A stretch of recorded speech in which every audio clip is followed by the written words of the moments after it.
Good evening, everybody. Oh, that was the end of that track as well. That was perfect timing. How is everybody doing this evening? I've just pulled this cable out of my headphones again. I keep doing that. I keep getting the cable of my headphones caught on the arm of my chair. Hey there, James Peters. Welcome, welcome.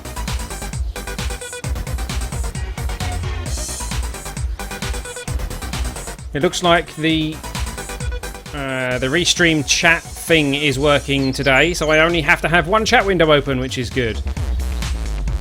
We are streaming, as we were last week, live to Hitbox, Twitch and YouTube, all at the same time.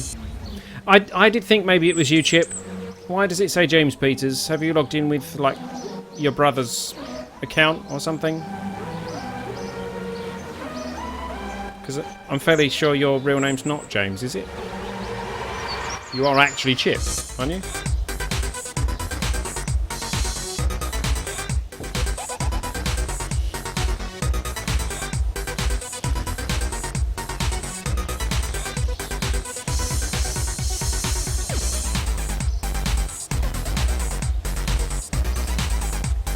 Jamkey is your real name. Oh, James. James is your real name. Oh, fair enough. Okay, I didn't know that. I just thought your name was actually Chip. Why do you... Is Chip a chosen name, or is that a nickname, or... just decided to call yourself Chip for the purposes of... well, Minecraft, I suppose, because that's where your name originally came from, if I remember correctly.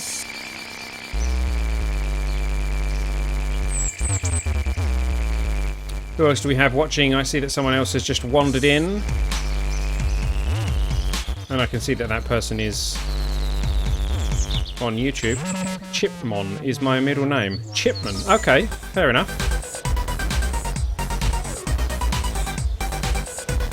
Chip is my nickname since birth. Well, there you go. You learn something new at least once every millennium.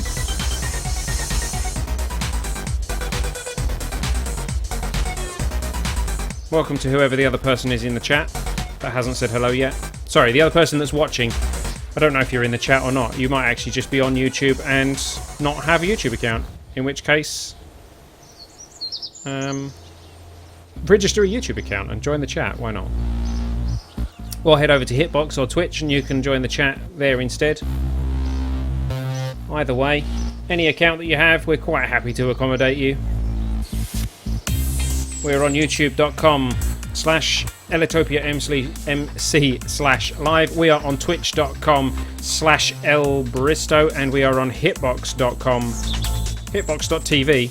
Twitch.tv, isn't it? It's twitch.tv. It's hitbox.com, I think. Hitbox.com/Ellitopia. Or if you really want to, I believe you can actually follow us on Twitter and watch it on Twitter if you really want to, because it gets posted automatically by the restreamer. So there you go. The only disadvantage to restreaming on 3 different stream sites at the same time is that bots are pretty useless. Unless you can get a bot that operates across Hitbox, Twitch and YouTube, which I don't think that exists yet. If it does, and someone knows about it, please do correct me, because I'd love to have a bot running on the YouTube gaming site.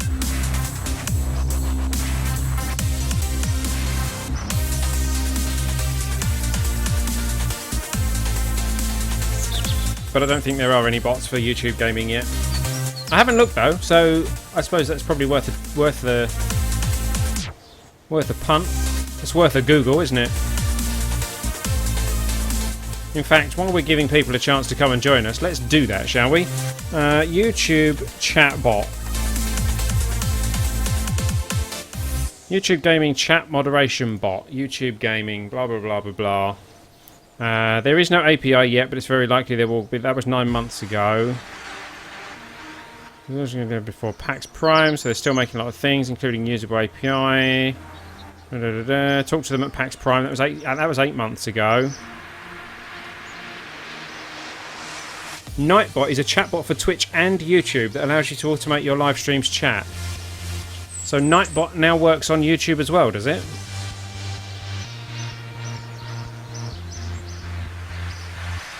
I'm pretty sure I have a Nightbot account. Log in with YouTube.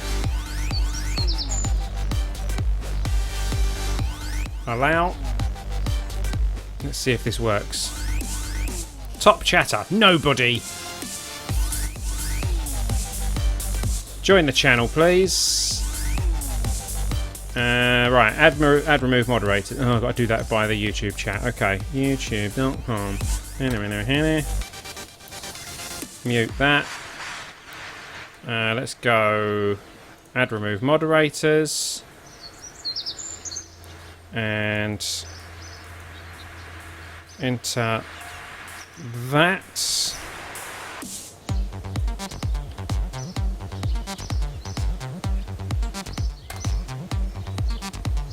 Nightbot added as a moderator.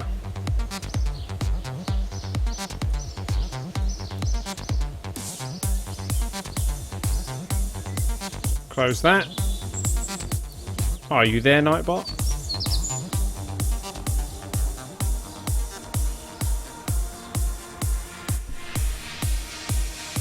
Default commands. Let's try something. Let's go like this. Do we get a response from Nightbot? You guys have.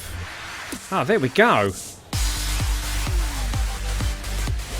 Welcome, Nightbot. Can we add him to Twitch as well?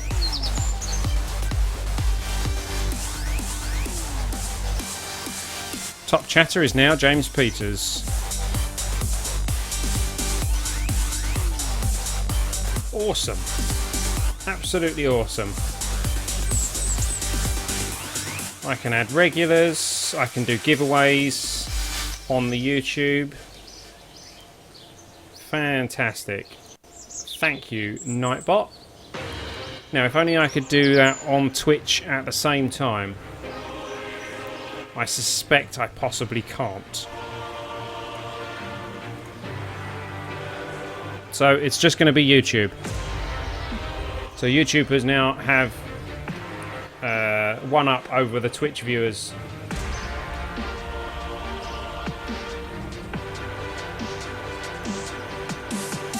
And there we go.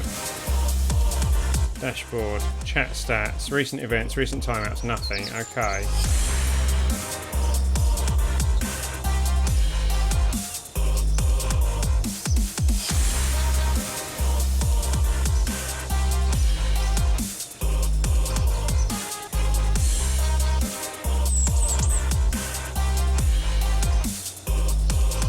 With Stream Tip, Discord, Muxy. Wow, I need to have a better look at that, and we'll hopefully get Nightbot in for propers next month. Oh, I can force ads. Okay. Allows moderators to manage spam filters within chat. Shows the stream's current game and allows moderators to modify it. So if I go game. What does Nightbot say? Unfortunately, YouTube does not support retrieval or settings of stream game at this time. Okay, fair enough.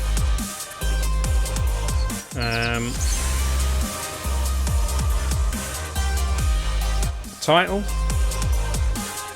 Does that one work?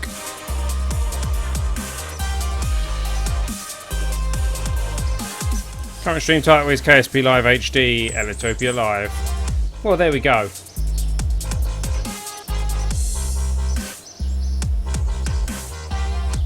So that looks pretty good. That's working.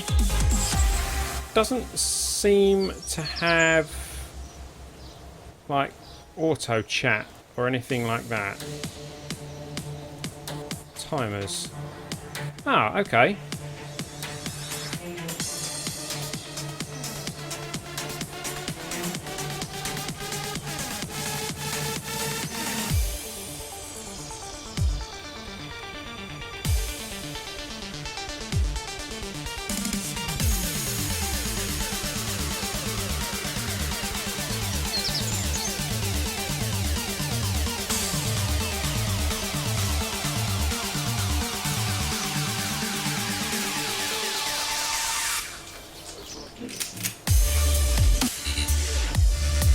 every 15 minutes.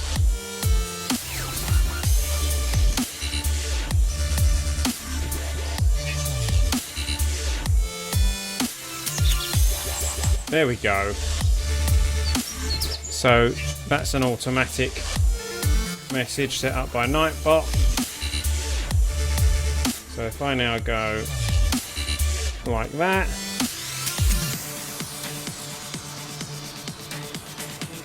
did it work?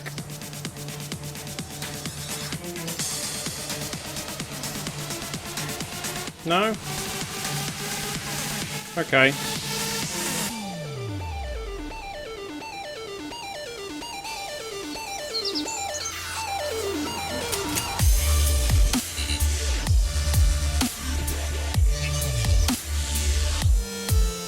Oh well, we'll see if that kicks in at any point.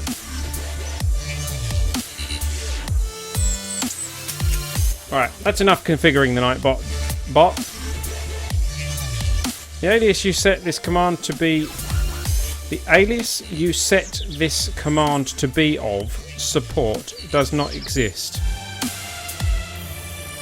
Well, it does, because I just created it. But...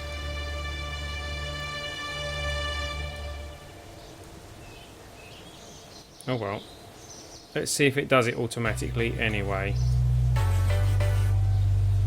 You should give us a message every 15 minutes if there has been some chat.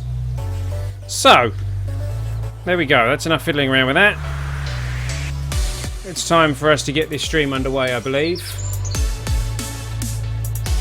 So, welcome to everybody who is viewing. If you haven't said hello in the chat yet, do so. We have one person viewing on Twitch. We have one person viewing on YouTube. I can't see how many people we've got on Hitbox. Wherever you are viewing from, welcome, welcome. And don't forget to say hello in the chat.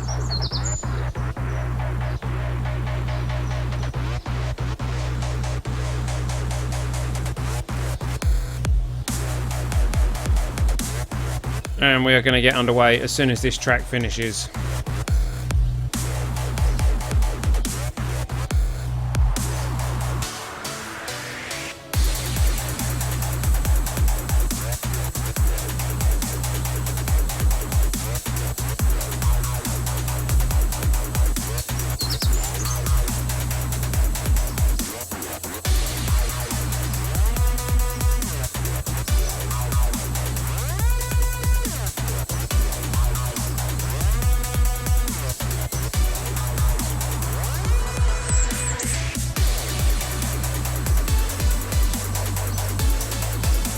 Don't forget to tell all your friends to come and watch. Share the link to Facebook, share the link to Twitter.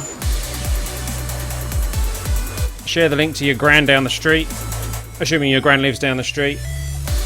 If not, share it to your gran wherever she does live. And share it to someone else down the street if you like. And there we go, there is the end of the track. So let's kill the music. Let's kill the opening title screen thingy and go game with camera. And hope the camera works. It does. That's always a good thing. So let's get myself in the right position. This appears to have moved again. My screen is always moving. Hashtag blame wife. And everything's back in the right place. Let's have a slurp. I run out of drink. Should have brought some more. Hello everybody, I'm El Bristow, this is Ellitopia Gaming. Welcome back to KSP Live. Last week we went to the moon, we flew past the moon and then we came home again. This week we are hopefully going to orbit the moon and maybe even land on the moon. We've got the contract to orbit the moon. I don't think we've been offered the land on the moon task yet. No, we haven't. Test the spark liquid fuel engine landed at the moon. Activate the path through staging when all test conditions are met. The Spark liquid fuel engine. I don't know which one that is.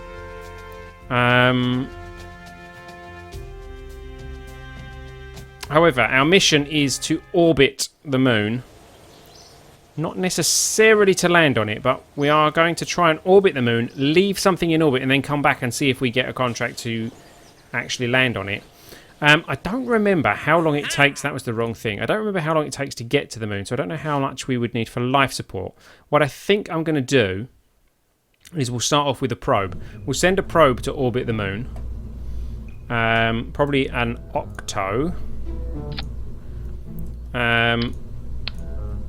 And we will see how we get on with that, and then, you know, we can build on that. What am I looking for? I'm looking for batteries. There we go. There's a battery. Can go on its noggin. I keep doing that. I need to learn that's the one, the key press to zoom in. So that's a battery. It's going to need solar panels, which we have here. And that should have been like that. One on either side. Lovely. And well, I think actually I might sink them in a bit. That was the wrong thing. Today is going to be press the wrong button day. There we go. Sink them in. And actually, I think we will angle them very, very slightly inwards, like so, just to help slightly with the aerodynamics, but also to give them a slight angle in case we end up like this, pointing directly at the sun. Just a little bit will still have sun exposure. Then it's going to need some fuel, probably not a lot. So we need a small fuel tank. Where's the procedurals? See, that's miles too big. So let's go donk, donk, donk, donk. And donk, donk, donk, donk, donk, donk. Oh, is that the smallest it will let us have? I thought we could have it smaller than that. So if I take that off, we'll use one of these and scale it down. There we go. Because I just want a little engine. A little probe. But we haven't unlocked the little engine either, so I'd have to do that and scale that down too. Gives it 825 meters a second of delta V, like that. It's going to need an antenna, which that one's not going to have the distance on it, I don't think.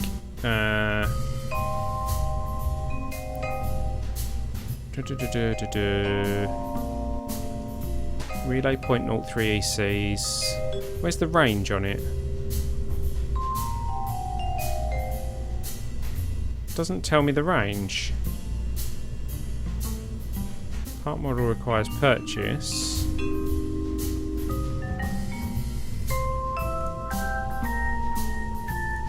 Purchase that. If I put that... Oh, there we go. Range 53 megameters. Okay. For me, when I scaled down the tank you're using and put it in a fairing, it caused the ship to bug and start to slowly pull apart on the launch pad. Okay. I've not witnessed that. But that is certainly something we'll keep an eye out in that case. Let's do that. Let's sink it down. In fact, we could sink it right the way down to here, because that's the only bit that moves. And what I'm thinking is we can put a fairing over the top of that. But I don't know if we've actually unlocked the fairings yet, have we? No. Okay, so we would be small nose coning it, and I can't do a small nose cone because I've just put that on there. So let's small nose cone it, make it look like a nice little bullet, and we'll stick this on that little edge there. We will maneuver it a little bit to make it look like it's meant to be there. Okay, it doesn't want to... Is that... There we go. Lovely. I'm not too worried about re-entry. Actually, that's taken a heck of a lot off the Delta V, hasn't it? Oh no, it hasn't really. Mind you, it could make a big difference. Was that my phone? I think it was, but my phone's in the other room. Bear with me a second. I need to go and silence my phone in the other room.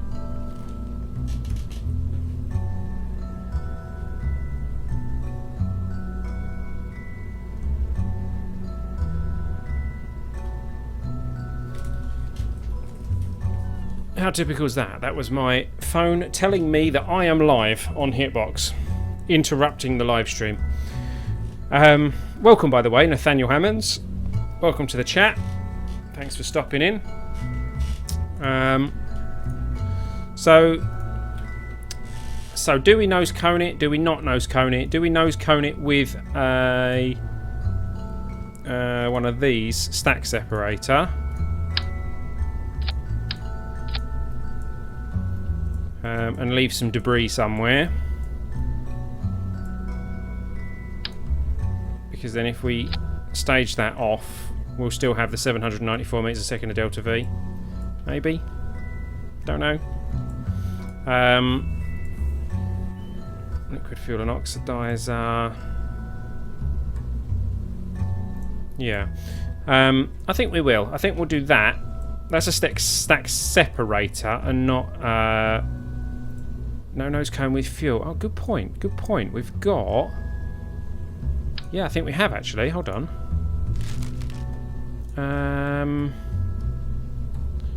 We've got a procedural one, haven't we? They're a bit iffy as far as their... it won't let me do it small enough. What if I make it longer? Can I do... No. No, I can't do that one small enough.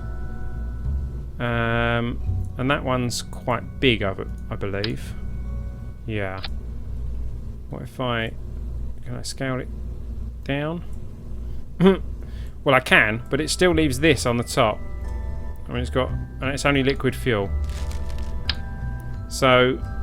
That would be our option, but I can't do it small enough. Which is frustrating.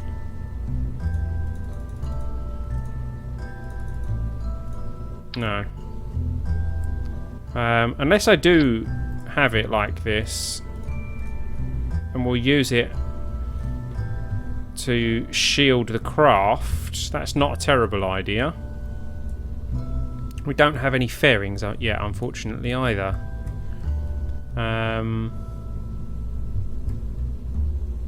That's just a nose cone.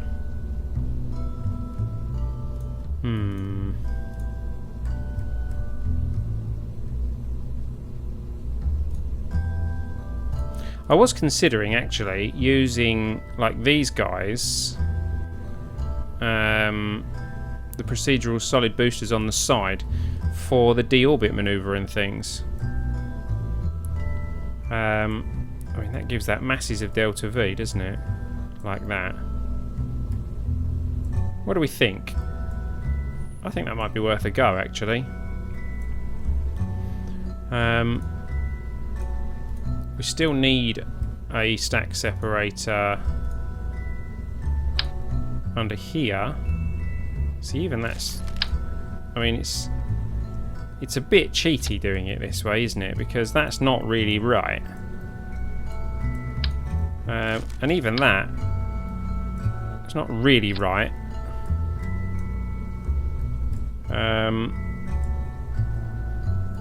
Because these parts are not really designed for being resized using tweak scale. So yeah, we're kind of cheating things a little bit here.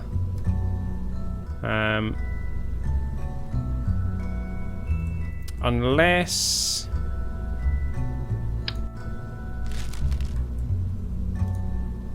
we go for a big probe.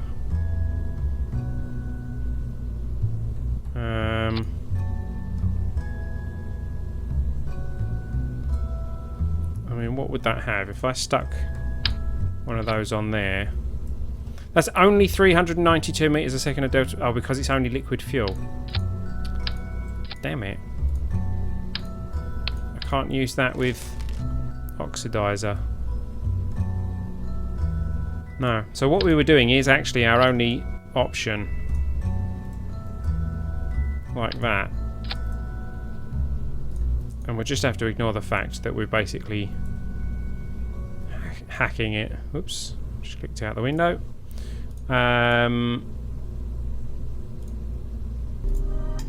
So yeah, we'll have to go with... see, I can't really even do that because I haven't got anything to go... I'd have to join it like that. Evening, William. Welcome, welcome. I mean, from the top, aerodynamically, it works. Albeit a bit weird. Makes you wish you had the small...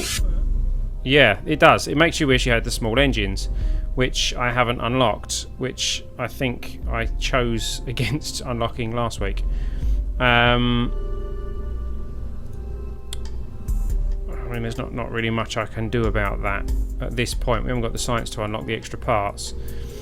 So, let's try transfer stage like this. And that can have one of those. And then that under there. And we'll sort out our launch stage.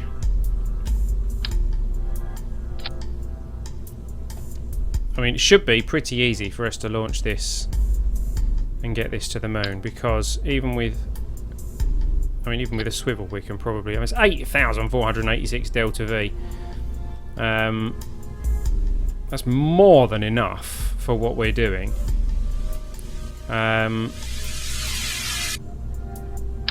So let's get some winglets on here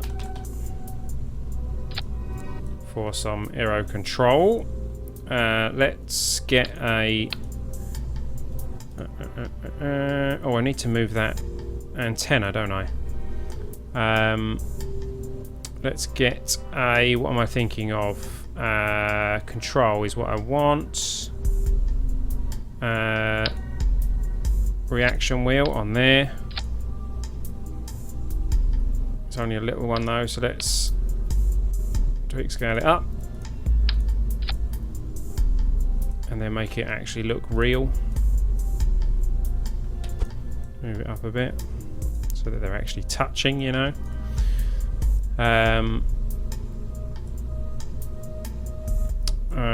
What was I saying? Oh yeah, the antenna needs to move. So if I can do this, we'll move it up. No, it won't let me do it like that. Okay. So I'll have to go like this. Can I put it right on the tip? I don't want 4 of them. Thank you very much.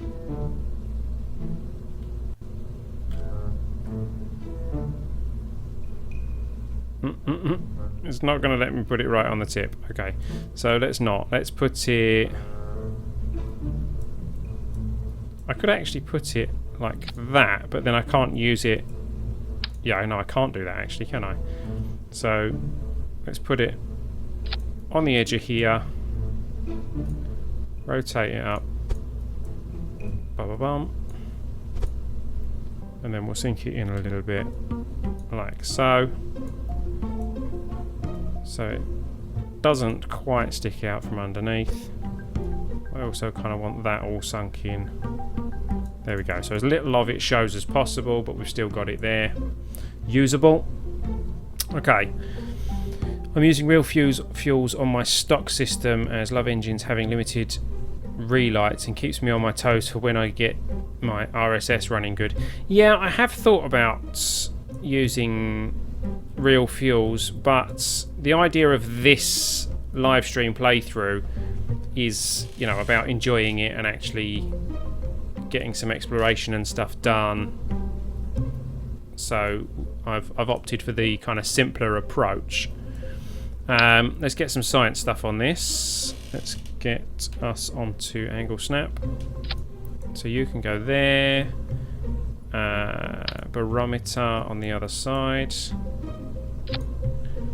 Haven't they implemented a max range on the antenna? Will that one get you to the moon before cutting out? Yes, this one will. This is the 16, which gives us a range of 53 megameters, whereas this one gives you a range of 13.3, which might be iffy. This one should be fine. I don't know why they don't show you the range on the information anymore. It is not there,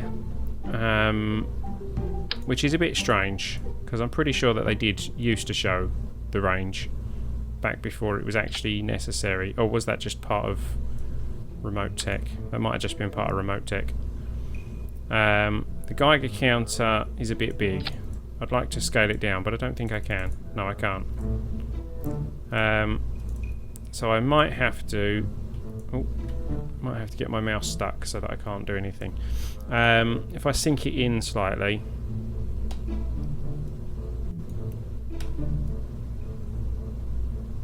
like that, but then move it up. There we go. That'll do. I'm not going to take mystery goo because that's going to make us heavy. I can take that when we send a manned mission. Likewise with the telescope and things. So that's possibly all that we're going to be able to take. I mean, I'd like to take a laser ablation, but that's also a bit large. None of these are single use, aren't they? So let's take an engineering system. Oh my goodness, that's big as well. Can I scale that? No. This one, can I scale that? No. Let's put that down there then, so it doesn't look quite so ridiculous. It still looks ridiculous, doesn't it? Can I just like sink that in somewhere? Let's make it... Well, here you go, look. It would be part of the probe. There you go. Now it is integrated into the probe. And I know that's cheating and hacking and whatever, but meh. Depends on the setting used for... They have 3 different modes for... I still use default. Let me check actually.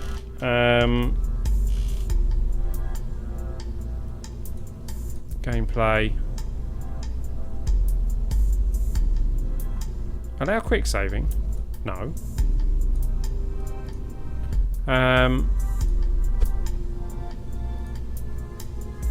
That's performance. That's R&D. Gameplay. Kerbals.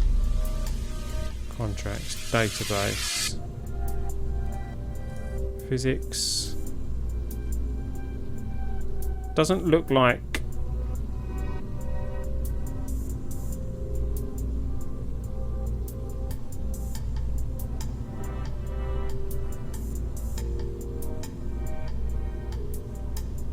No.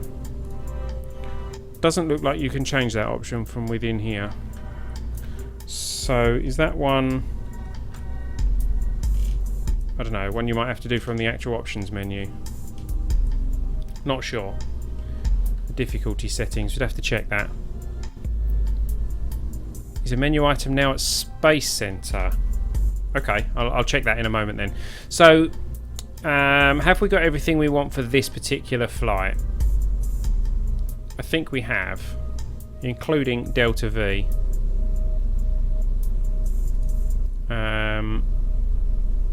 Food container, don't need any of that lot.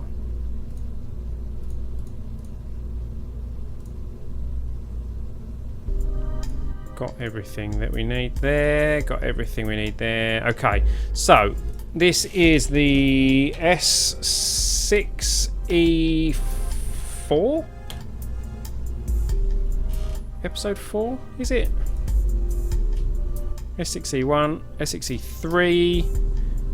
Yeah, S6E3, so S6E4. So let's save that and let's just jump out of here and see if we can find the the transmission settings and things.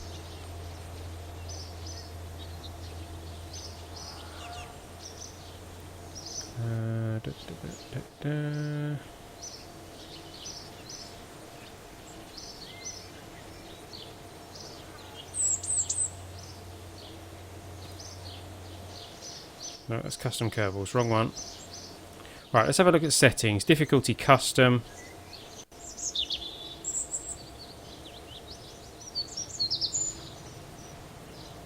Not something you can change in there. Okay, that's texture replacer.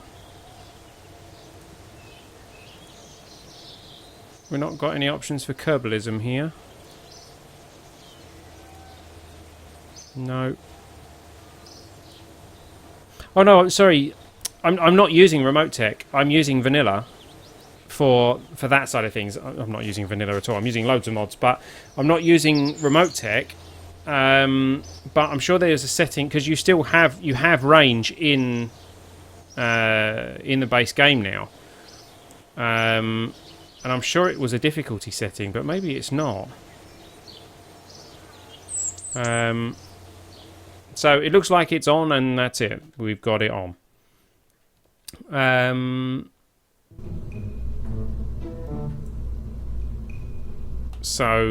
But anyway, we've got the range. We've got the range that we need. Because this one has a range of 53 megameters. Okay, so that fires, that detaches, that fires, that detaches, that fires. Looking good. Looking good.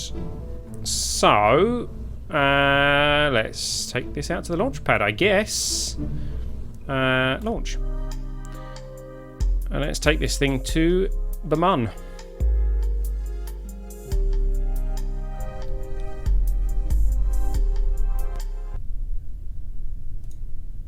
Okay, so here we are on the launch pad with the S06E04. Now, unmanned probe heading to the moon, which is nice and aerodynamic, apart from this bit. Let's have a look at what's going on out here. Where is the moon? Moon's over there, so it's in kind of exactly the wrong place for the moment. But never mind. Let's get our SAS on. Let's get our throttle to 100%. And we are ready to launch. Let's get a nice groovy camera angle for this one. We are ready to launch in 3, 2, 1, go. We are up. We are away. We are going in the correct direction. I didn't actually check our thrust to weight or anything along those lines, which was probably a little bit silly. There we go. Let's have a bit of a turn on. Let's get turned on. Nice slow turn.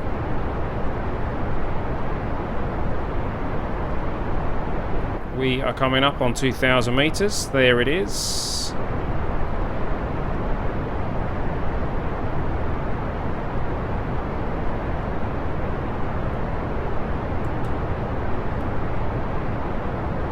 There's 3,000. The alias you set this command to be of support does not exist. Nightbot, what are you doing?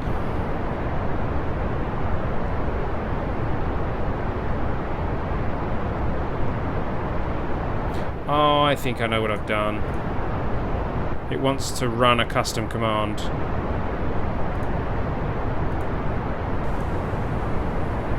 Let's fix that.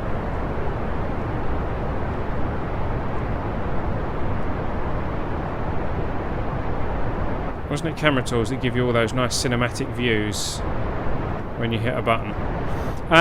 Yeah, there is a mod that does that, which I'm not running at the moment. I should do that, actually, shouldn't I? Being a YouTuber and a live streamer and all that. Camera tools is probably a good idea.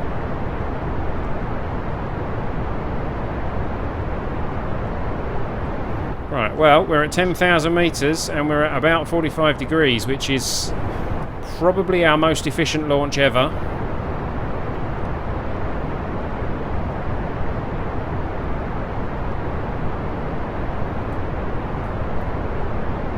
Apo is at 17.5 at the moment.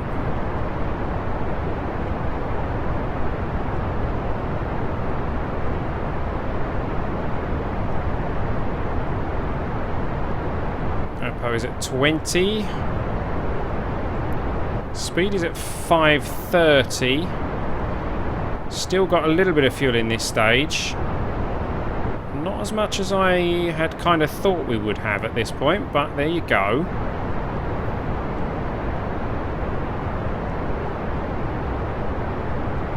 Hopefully our thrust to weight will still be sufficient. Oh, I can slow our engines down a little bit because our G-force is increased somewhat now that we are getting into the thinner parts of the atmosphere.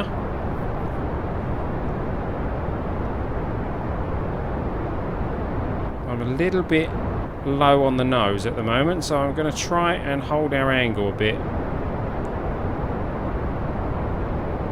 800 meters a second. The atmosphere... Oh, there goes that. Thrust to 100%, please. Otherwise, we're going to have issues.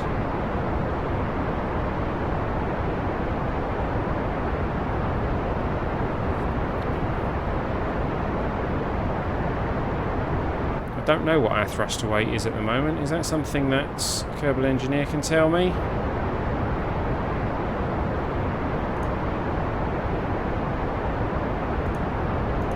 What? Okay, that does nothing here.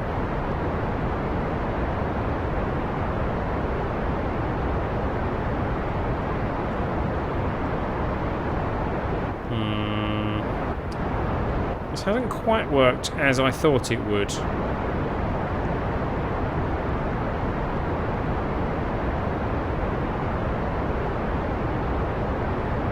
I think we're going to be okay. Our angle's not quite right.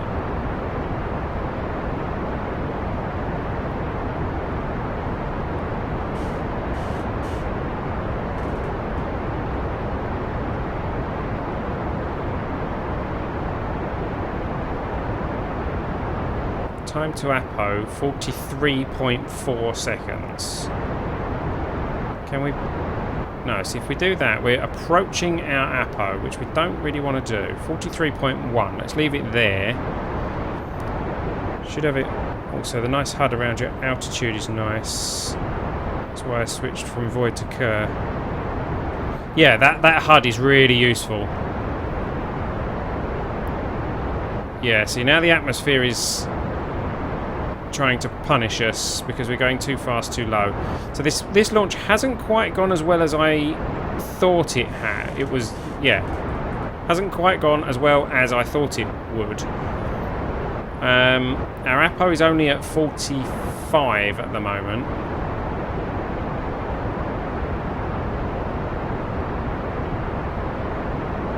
It's taking us more effort to get into orbit than I thought it would because we haven't... We turned a bit too quickly. And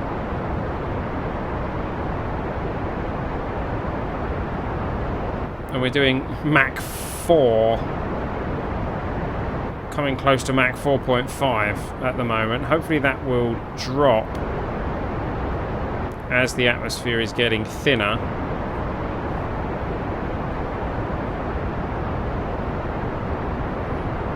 Apo is now approaching 50k.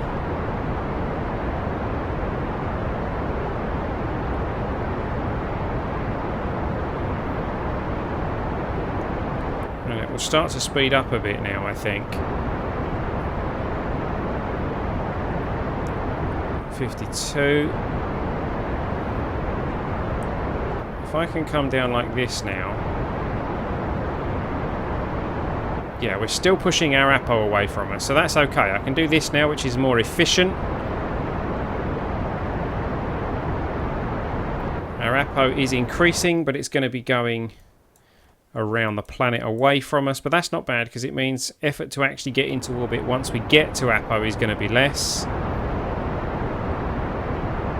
Apo is at 58.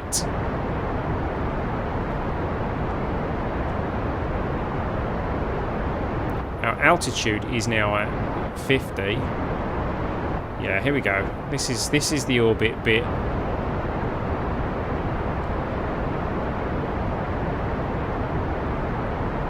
Apo at 69.70, so let's reduce our thrust. Let's head up to our Apo a bit.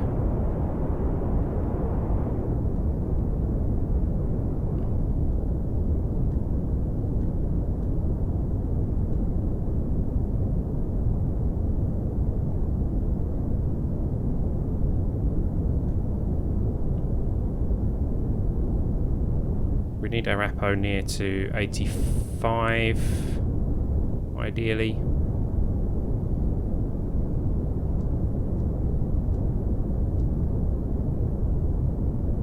But we want to be approaching our Apo a little bit as we go. I mean, the burn to circularize is going to be really, really straightforward. How are we doing power-wise? Electric charge is okay at the moment. What is that? Oh, we didn't put any parachutes on the thing. So we lost the stages and we're going to lose the other one as well.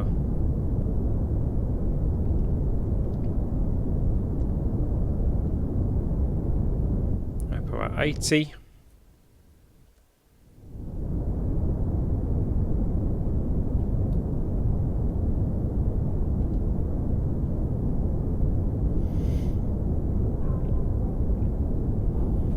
Right, let's fix Nightbot while we're doing this.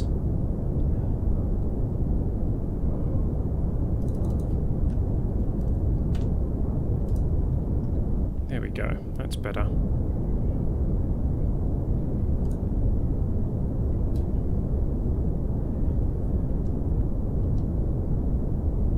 So now hopefully Nightbot every 15 minutes will give us actually something useful to talk about. Or rather, he will say something a little bit more useful, rather than the alias you set this command to be of support does not exist, which I'm pretty sure is not real English.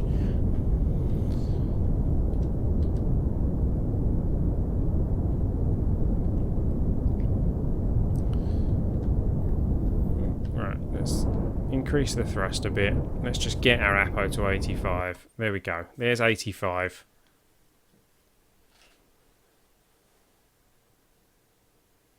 KSP wise, that's an inefficient launch, but if it was on RSS, it would be covered. Yeah, I know.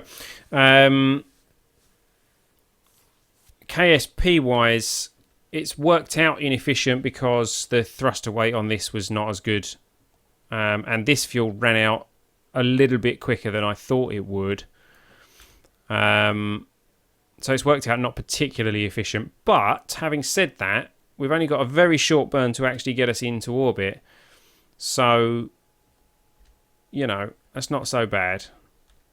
So let's time warp. Get us, there we go, there's space. Let's time warp to get us up to the Apo. There we go. Get us... Woo! Get us prograde. And then burn our Peri up.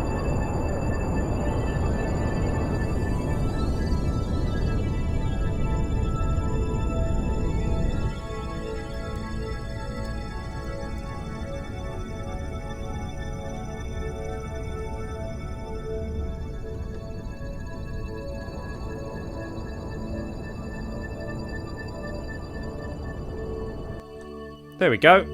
An almost perfectly circular orbit. So, we are in orbit. Let's have a look at where things are. Let's set this as our target. There we go. So we're going to have to burn around here somewhere, I think.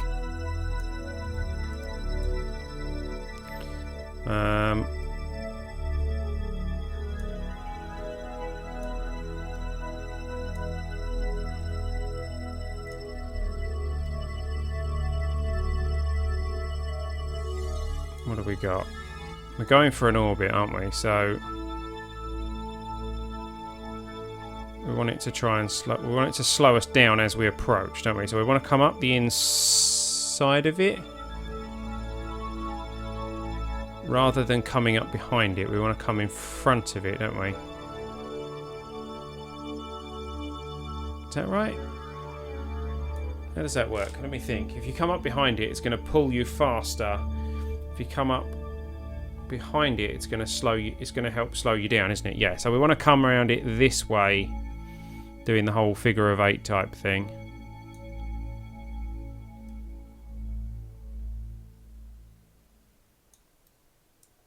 I think this is right, isn't it? If I focus view here. Right, so that's coming up the wrong side of it.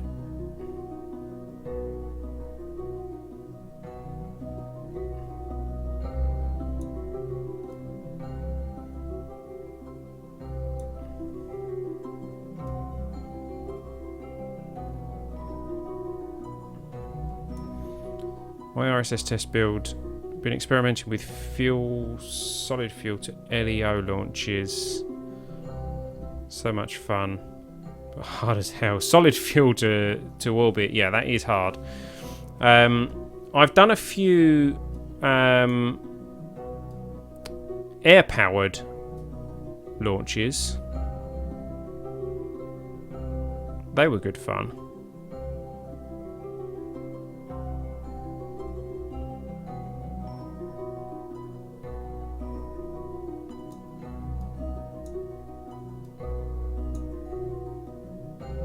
Moon periapsis 44. Burn time 50 seconds. I mean, that would kind of be what we want.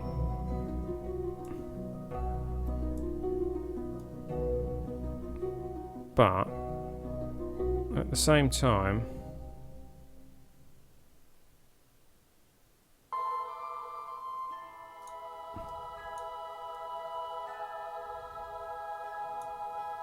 I mean, that would be free return.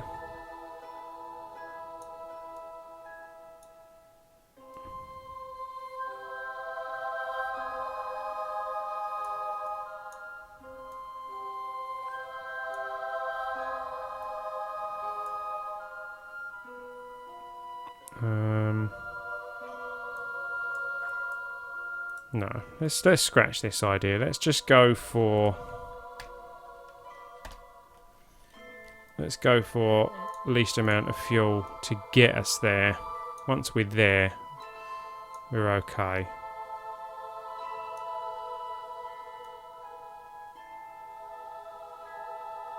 So the moon will be along here. So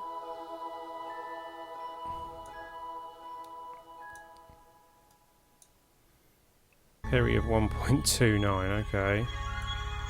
I mean, it doesn't have to be it doesn't have to be a close orbit, does it? 1.6 million.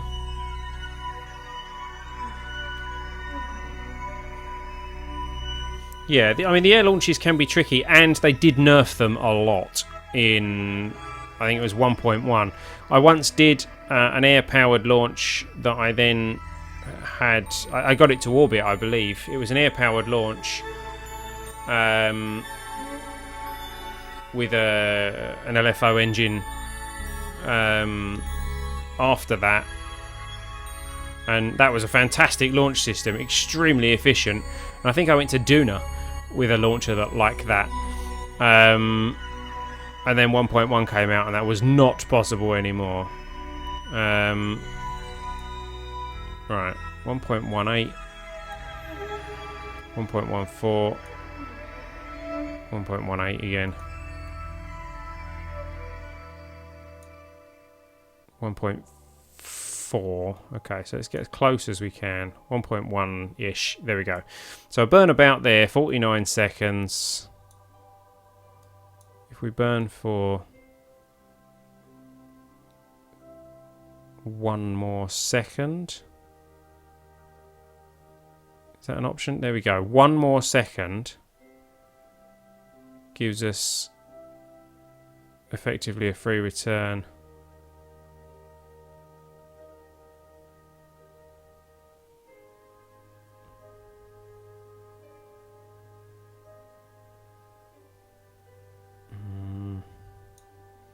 No, we don't need to do that though. 1 million.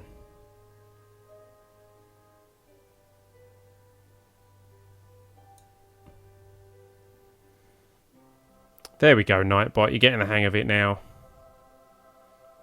And I typed it right.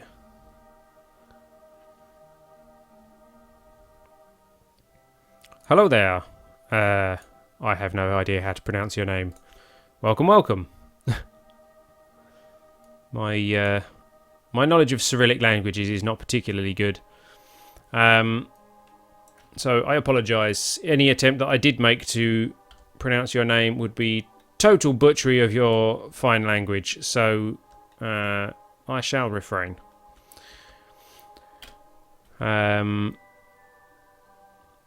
So, we're charging our batteries back up, which we weren't doing just now because we were facing in the wrong direction. Are they actually charging? Yes.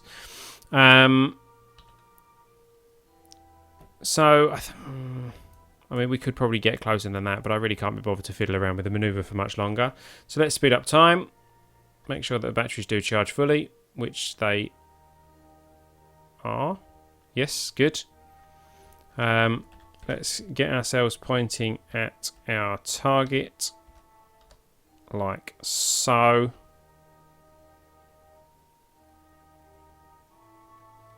Are we charging? Yeah. Good. There we go. And pointing at target. Batteries will start to discharge while we're in the dark side, but that's okay. So, we have a 49-second burn. In T-minus 1 minute 13:12. 49, let's see. We want to burn before, so it's 20... Half of 49 is 24 and a half. So we'll burn at 24. No, we'll burn at 25. T-minus 25. So let's just get ourselves back on target. I use the cold blue sun flare as it feels more in place with KSP and doesn't feel as bright. Fair enough. I haven't really played around with the settings of that mod as yet. It's basically as stock as you download it. So T-minus 27, 26, 25. There's our burn point. We are burning. Pretty sure we have ample fuel for this. Yeah, we do. In fact, we've probably got enough for a landing on this craft. Hey there, Harvey. Welcome, welcome. Via Twitch, where Nightbot is not currently running. I wonder if I could run Nightbot on YouTube and the other similar one on Twitch. That would be an interesting experiment. Let's reduce the thrust. Let's get this kind of where we want it. There we go. That's close enough. We have a periapsis of 1,145,500-ish meters, which appears to continue to tick down for some reason, even though our engines are off. And we should have no physical forces acting on us at all. So I don't know why that is moving and ticking down, but there we go. Maybe it's to do with the residual heat on here. I have no idea. It's just a bit weird. Hey look, all that fuel's gone. That is that bug again, isn't it? I hate that bug. In the procedural tanks. Can I transfer? I haven't unlocked the ability to transfer yet. I really hate that bug. It's emptied that tank. No wonder the Delta V was dying so quickly, and the fuel count and everything. What a pain. I'm going to have to set like some reminder or something every time I do a launch. Check that the fuel tanks have actually got fuel in them. Oh well. We're heading to the moon. Here we go. Do. We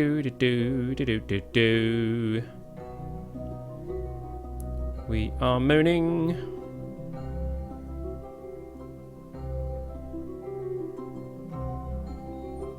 Slows down the time warp for us. There we go, down to 50.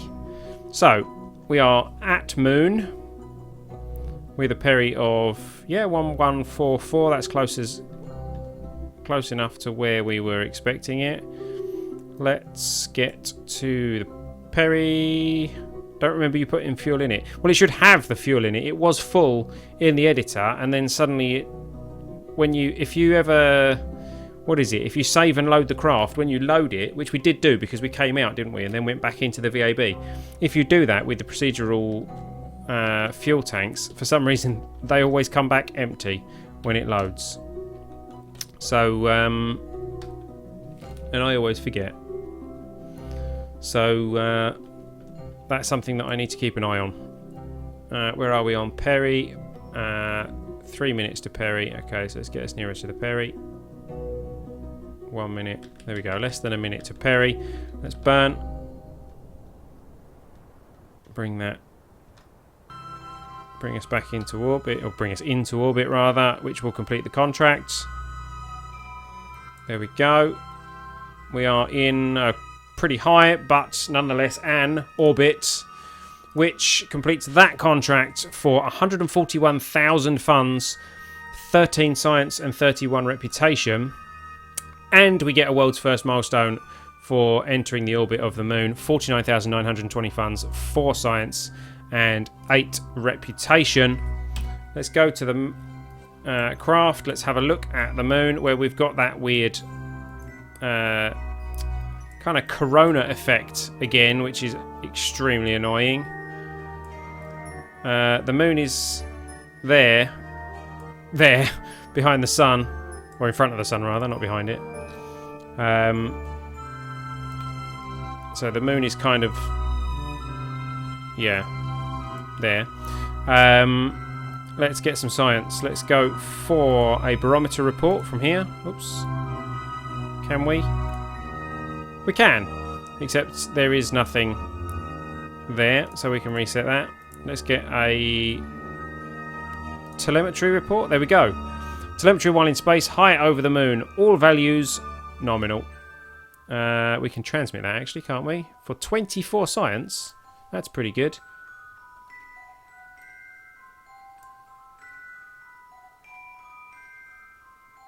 There we go.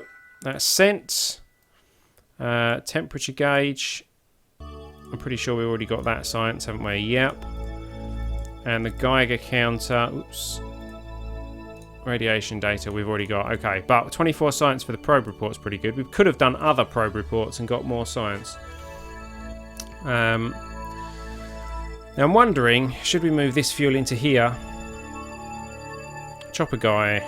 I make very short videos chopping random objects. Yes, a chop. Okay. Welcome to you, Chopper guy. I would prefer people not advertising their own channels on my channel, but there you go. It's where the atmosphere follows you. He knows about it. Oh, okay. Good. Hopefully he will fix it. That's the corona effect, I presume you're referring to, rather. So, batteries are charging. Are they charging... Oh, are they charging fast enough? Let's just do that. Make sure they've got a bit more exposure. In fact, we can rotate slightly, get 2 solar panels facing. There we go. 0.1 charge. That's good. So, we are orbiting the moon. That way round. That's interesting. So we've done that. We've launched like that and ended up there going that way round the moon. Very interesting. So the moon kind of caught us up and captured us.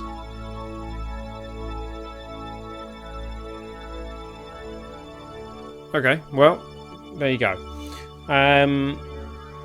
So, let's, before we do anything else, let's head back to the Space Centre. and see if we're now being offered the contract to land on the moon. Or explore moon? Or do they not do explore moon anymore? Plant flag on the moon. Build new surface outpost on Juno. That's quite a stretch from our current technology level. You can either plant a flag on the moon or build a new surface outpost on Juno. Science data from space around Kerbin. That's more in our field. Let's accept that because we can. Build a new surface outpost on Minmus. Okay, slightly more realistic, but still slightly above our pay grade at the moment. It's a ghost of the planet's atmosphere. Yeah, for most, when it happens, it's just kind of a blank spot around the craft. For some, they have a whole blue sphere following their ship. Well, there you go. Plant flag on the moon. Ferry 3 tourists to their destination. Build a surface outpost. Rescue. Observational surveys. Okay, so no land on the moon. We could do it. We could just land on the moon anyway. Or... because we'll get the world's first for that, but we won't get the contract, which is a bit of a shame. I'm guessing we need slightly more reputation for that? I don't know. I mean, we've got quite good reputation. We've got 58 science. I don't think we can spend that because we've unlocked all the 45s. I'm gonna land it on the moon. Let's go back to the tracking station. I'm gonna land it on the moon. Fly. Because, you know, we're here. Why not land it? We've got some sciencey things. There's still reason to go back to the moon because we haven't got all of the sciencey things. There's a nice black dot on the planet there, which I think is, yeah, that's the moon eclipsing the sun at that particular point. So yeah, let's do that, shall we? Let's give ourselves a burn to bring us closer to the moon. That also means we can get the in space near moon science. Where is he heading?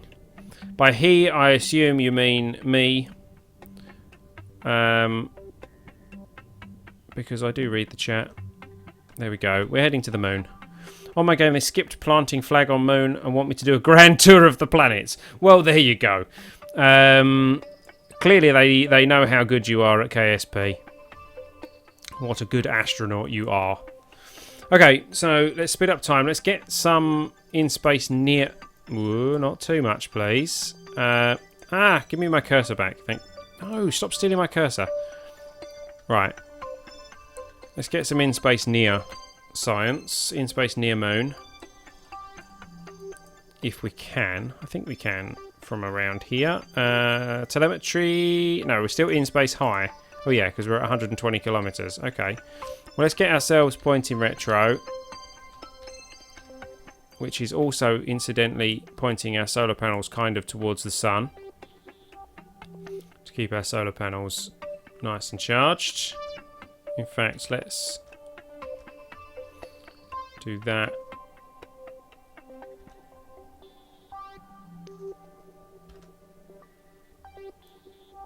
How do I get them pointing directly at the sun? They kind of are. I think that's about as good as we're going to get from here. And let's watch our altitude. I can't remember what altitude is near the moon. In fact, I think it's like 20 kilometers or something like that. Welcome to the chat, by the way, Super Riley 10. Forgot to acknowledge your existence, although I did reply to your chat message, which I mean, it's kind of the same thing. 52. I'm sure that's still not in space near. Oh, it is. Okay. All values nominal. Okay. Transmit. We don't have line of sight, do we? Oh, we do. Look at that. We have line of sight just about. Lovely. Let's quickly grab a barometer reading. Instruments read 0. Yeah, they would. 48 science for that, though. Log the temperature here. Another 48. While waiting for the temperature scan to finish, use sketch patterns made by the moon's canyons. Keep the experiment. And then this one will say, wow, what amazing information. There you go. Holy cow, these results are amazing. So that's all the in-space near. Out of interest, now that we are eclipsed, let's see if we can... We can't do anything. Are we totally dead? We are.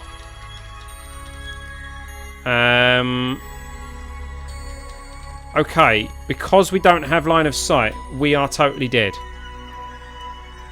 So, we're going to have to...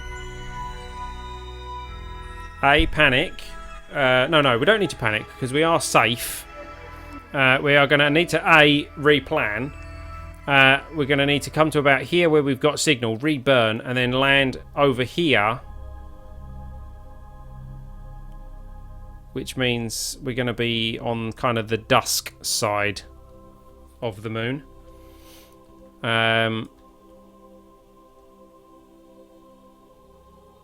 So let's... Is there any indication as to when we have communication? Oh yeah, there we go. No signal. So let's come around here until we do have signal.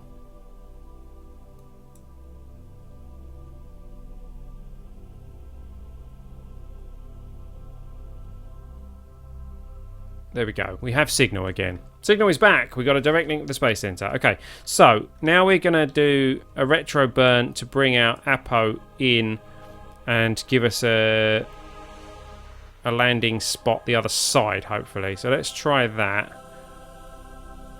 Preferably without sinking our Peri into the ground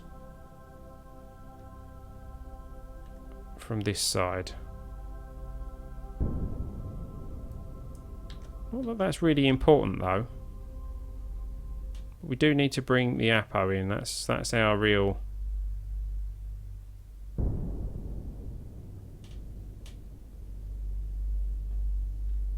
There we go. Still got plenty of fuel. Looks like time to put a few comsats between Moon and Minmus. Yeah, well, between the Moon and Kerbin at the moment.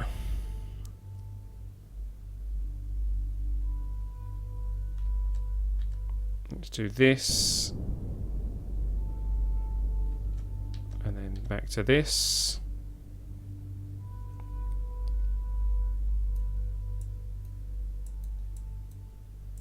So, round here. Ooh. Okay, that wasn't quite where I wanted that. Let's get that up to about 10. There we go. There's a 10-kilometer periapsis at a point where we will have communication with Kerbin. If I just slam on the brakes and we'll drop down there, then we'll be able to talk to Kerbin. Good thing the moon lacks atmosphere, indeed.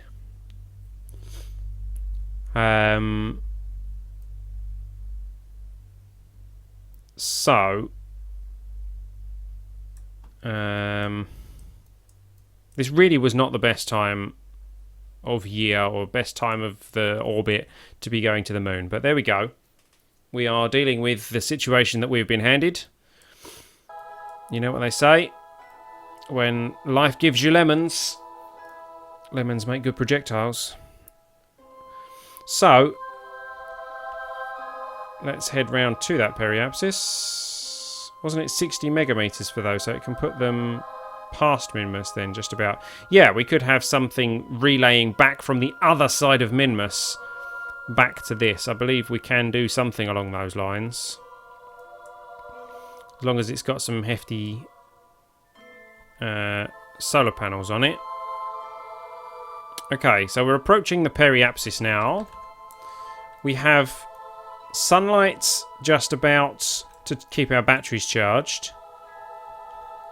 And we have communication. So now we need to slam the brakes on.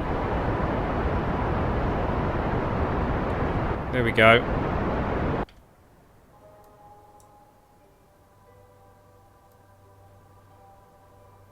We need to be able to keep communication.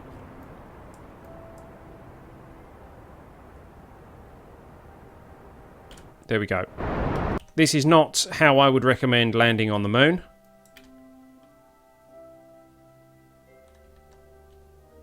But this is how we are going to do it today. So, let's... I can't transfer that fuel out, can I? We've got fuel in here still. At some point, we're going to have to kamikaze burn. What's the opposite of a kamikaze burn? Suicide burn. We've entered a suborbital space flight, so we've got some science and some funds for that. We are heading almost straight down to the moon at this point.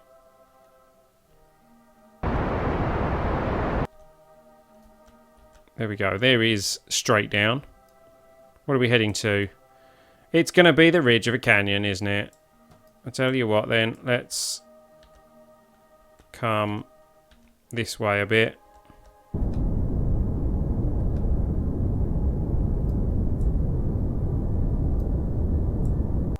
So that we miss that canyon.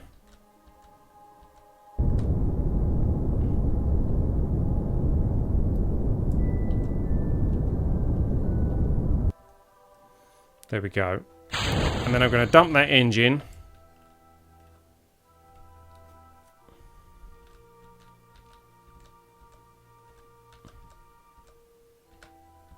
Activate that one. Whoops, that was considerably more powerful than I expected.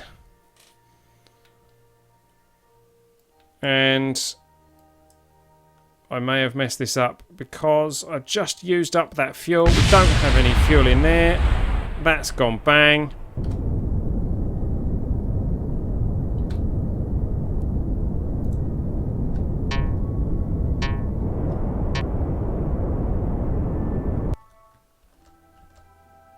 Oof, yeah, okay. I think we're okay.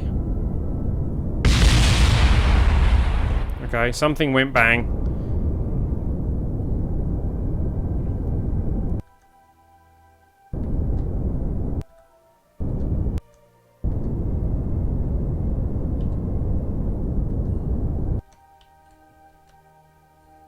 Am I down? My shadow didn't hit the floor, so I didn't realise that I'd landed. But there we go. We are down. If I take off the SAS, do we settle? We do. And we have a solar panel facing directly at the sun. We have just landed on the moon with an unmanned probe. And left no debris. Which is always a bonus in my books. We have probably enough fuel to get us back into orbit, actually. But we're not going to bother. We've landed on the surface of the moon. 62,400 funds, 5 science, 10 reputation for that. We've already got these, so we can transmit this data like so. Let's keep an eye on the battery power. Back to Kerbin. Where's Kerbin? Over there. Hello, Kerbin. And the barometer, review that. Let's wait for the antenna to come back in and we'll transmit that one.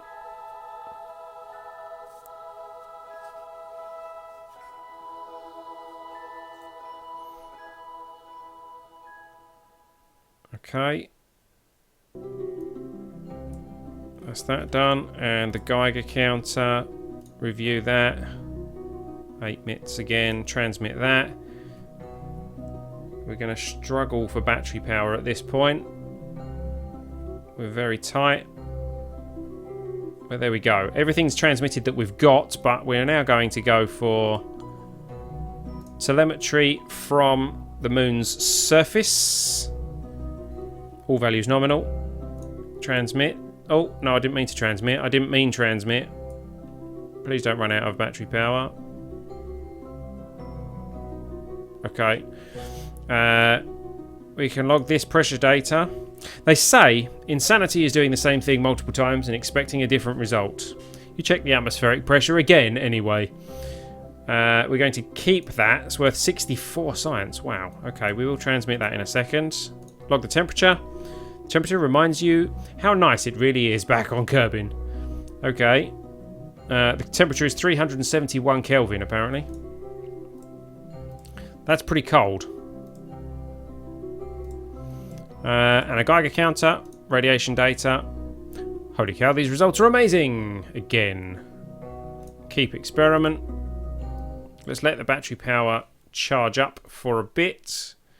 We've got solar panels. Actually, the solar panels aren't facing directly at the sun. But there we go. I remember my first moon landing attempt on the old moon. Didn't know how high the mountains were and ran right into one. I've done that landing on Kerbin. You should check on my YouTube channel. I think the video was something like most dangerous landing ever or something.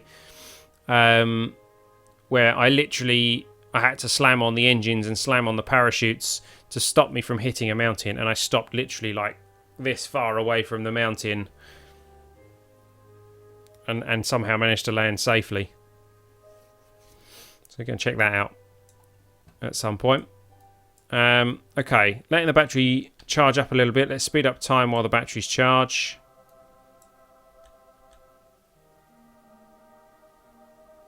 It's becoming daytime. I see. Okay, we're kind of going the opposite way round to the sun that I thought we were for some reason.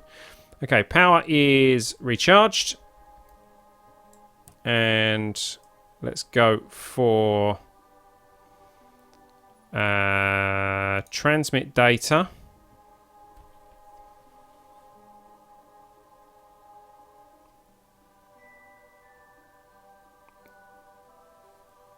That was the temperature scan sent.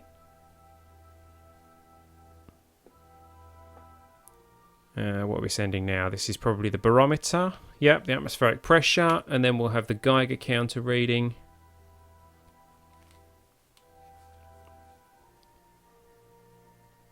There we go. And I think that's everything. So the communitron comes back in. There we go. So that's all the science that we can gather with this little probe gathered.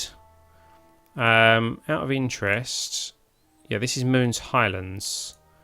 So we could, on Kirby and I, avoid mountains as capsules love to roll down them and go boom. Indeed they do. So this is the Highlands. We could, in theory, fire this thing back into the air and land in a canyon, land in a crater or something.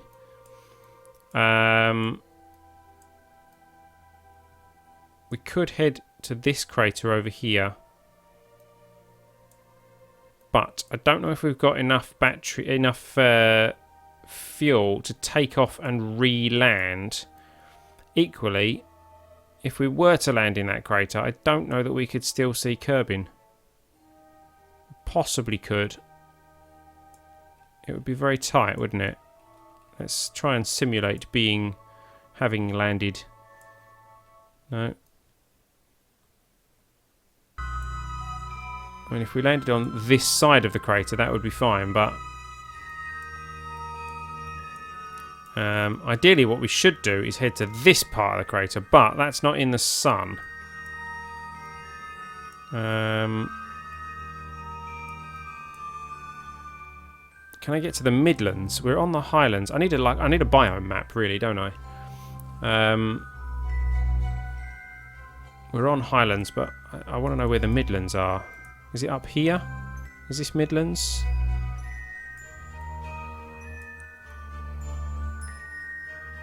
How about I'll tell you what, let's fly north. And when the biome changes, we'll stop flying north. Let's try that. Whoa! Okay, that wasn't quite what I had in mind. Stop, please. That would be because I didn't turn the SAS on. Kerbal Space Program 101. This is probably going to go bang now. There we go.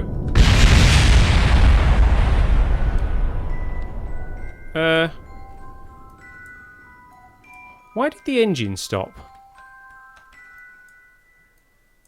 Ah, because the aerial broke off. There we go. And there's the Kerbal engineering part. Okay. So, either go to a canyon or put in a polar orbit for relay. Yeah, okay. There we go. We have a chunk of debris on the moon now because the aerial just broke off with that nose cone design flaw. Oh well. That's something for us to aim to when we head back there another time then. At least we know where it landed. So, that's about as much as we're going to get out of that contract, I believe. Let's head back to the Space Centre and see how well we did. No, I don't currently use ScanSat. Again, thought about adding it, but decided against it at the last minute kind of thing. 487.1 science and 1.68 million funds. Plant flag on moon. Explore Minmus. Fly by me. Explore Minmus is a good one for us to go for next. In fact, I'm going to accept that straight away. We completed that. Yeah, we completed the moon contract. We've got science data from space around Kerbin. That's an easy one. I've got good news and bad news. Okay, go William. What's your good news and what's your bad news?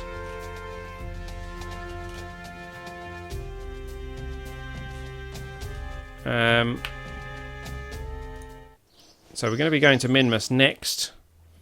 Let's check what we can do in the research place. Good news, the spacecraft and science equipment made it safely to the moon. Bad news, the transmitter did not. Indeed.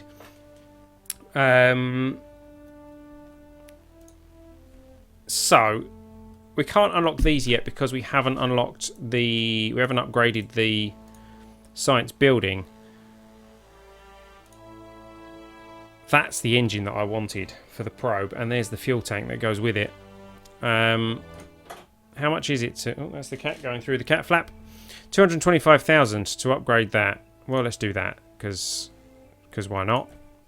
So now we can unlock these tiers up here as well. So we've got heavier rocketry, which is the lithium tanks. We haven't got any lithium-powered engines yet, but it does give us the mainsail. Advanced fuel systems, connector port, fuel container, procedural RCS tank, brand adapter, RCS fuel tank, Rockomax, blah, blah, blah, blah. Supersonic flight gives us all those cockpits and things that we can blow up quite easily. And all those engines and things. Advanced landing gives us more wheels and legs and... K&K Little Bigfoot underside landing leg. Okay. Don't know what that does. SPL heavy duty landing system. Okay. Command pods. That gives us the 3-man command pod and a few others added by a few of the mods and things. Planetary cupola. Okay. I did that before. I had to send a mission to recover science. Then they destroyed the science when the debris hit the science craft. Okay. Yeah, that's probably not the way to do that. What's that? That's a taco. Okay, that's a taco. And I don't mean a tachometer. That is a taco. Spectral imaging platform, oxygen tanks, food containers, Kerbal planetary habitat, planetary lab, mobile processing lab Mark II. See, these are good if we wanted to build a moon base or a Minmus base, which a Minmus base might be a good idea. Precision engineering gives us the Gorsat, explosives, the other Probidobidine, the micronode. Science hard drive from Tarsia Space Technology. Okay. Advanced electrics gives us the unfolding solar panels. Kind of want them. Batteries, more solar panels. What's this? Thermal control system, okay. And the dynamic albedo of neutrons. Don't know what that is or what that does. It's a science experiment, is it? Collect hydrogen data. Okay. I think I might unlock that to unlock this one to get the unfolding solar panels. That's 160. Our scientists just made a breakthrough in signal processing. New and existing antennas' range has improved. Okay, thank you, Kerbalism. Advanced flight control is RCS ports, actually. Yeah, we could do with those. Let's unlock those, which also then unlocks specialised control, which gives us some new reaction wheels and things. And the monopropellant tank.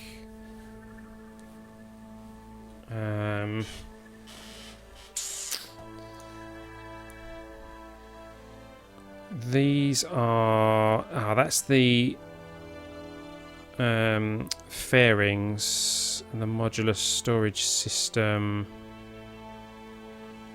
K&K modular storage end.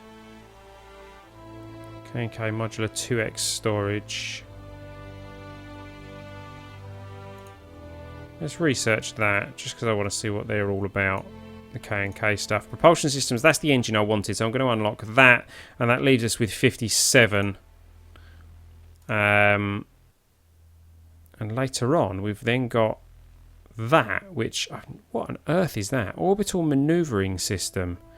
Heavy-duty OMS assembly for orbital insertions, orbit circularizations, and deorbit burns. It features an efficient, gimbaled monopropellant engine and a choice of either a small Buran-style mount or a large shuttle-style mount that includes an array of axis translation thrusters as part of the unit. How bizarre. I love D-Magic stuff, as a lot of his stuff is actually animated. Yeah, I love the D-Magic mods. Separatrons. I had an idea for Separatrons. Using them as a deorbiter for probes, but we haven't unlocked them yet. Chine cap for better supersonic performance. Okay, well, we've unlocked everything we can, and we've accepted a contract for... Oh, what was that? Signals. All right, transmitting science data and controlling probes remotely require link with the Space Center. Choose the right antenna for the job, as these have widely different ranges and transmission costs. Bigger doesn't always mean better. Line of sight and relays. The signal can't go through celestial bodies, but it can be relayed by other vessels. Relaying must be enabled per antenna and costs some electric charge. Signal processing. The error correcting code used in our communication protocol can be further developed by researching specific technologies leading to improved ranges.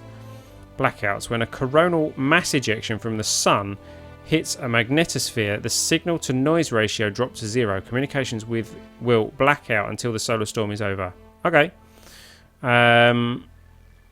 Nice information there from Kerbalism. So we're going for science data from space around Kerbin and explore Minmus. Now, I've got a feeling the craft that we just used could get to Kerbin, could get to Minmus. And it's got even more chance of getting to Minmus if we actually put fuel in the nose cone like we were meant to. S06E04 load, and there is the fuel in the nose cone, which I believe does, yeah, it does actually give us more delta V, which is good. Any chance that we can now not the length, idiot. The diameter. Any chance we can reduce the diameter now? No. I really would like a fueled nose that fits. Lander can. Could take a manned mission to the moon as well. Could take a manned mission to Minmus, actually. But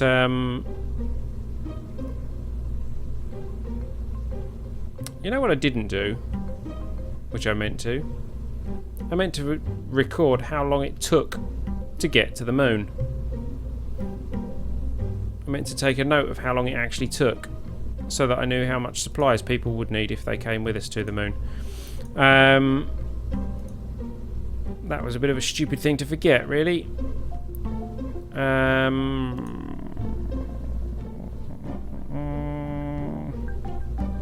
So let's modify this by taking that off, and we'll unlock the 1x6s for this particular one.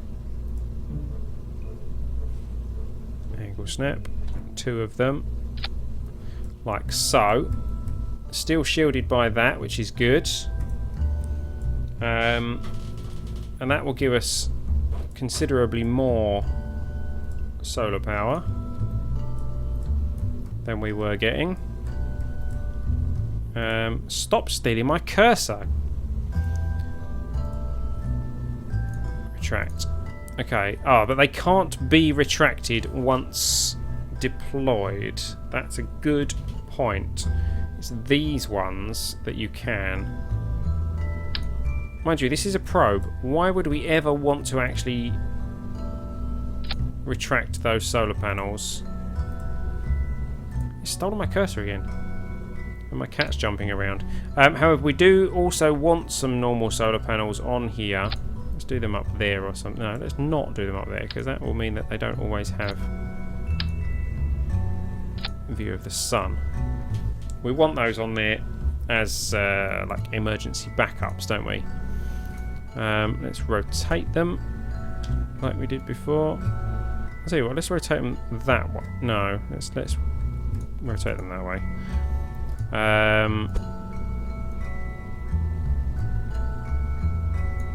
There we go. To moon is around a day, depending on ship design and purpose. If you're doing a flyby, then 1 day can be enough. Yeah. I thought it was about a day. It's about 6 hours, which is a Kerbal day. And then a day back. So they'd need 2 days worth of supplies plus a bit for while they're in the moon and during the orbit and all that kind of thing. So 3 days of supplies should be enough. And I'm going to hopefully remember to look at what that is for Minmus. This is getting very annoying. It keeps stealing my cursor. Now, we've added fuel in there. I want to add some parachute down here for entry and set them with a minimum pressure of 0.55, which seems to work for me. This one also probably doesn't need 2 actually, does it? Let's go for let's do 2 anyway and set those to 0.55. Mind you, no, we're not going to use those, are we? 1.3 thrust away ratio was slightly less than I would have liked. I'm thinking I might add some of the air augmented boosters to this.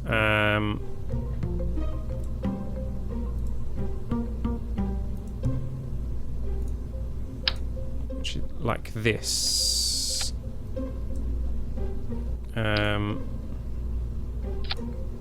There we go. Whoa, what's going on with the chat? That just jumped up and down all over the place on me then. Looks like it's calmed down now. Yeah, if I use some boosters like these,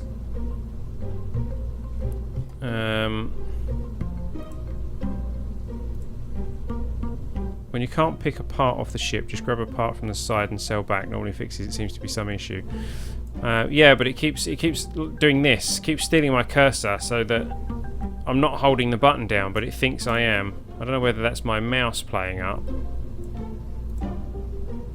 It could be my mouse playing up, but I think it's the game.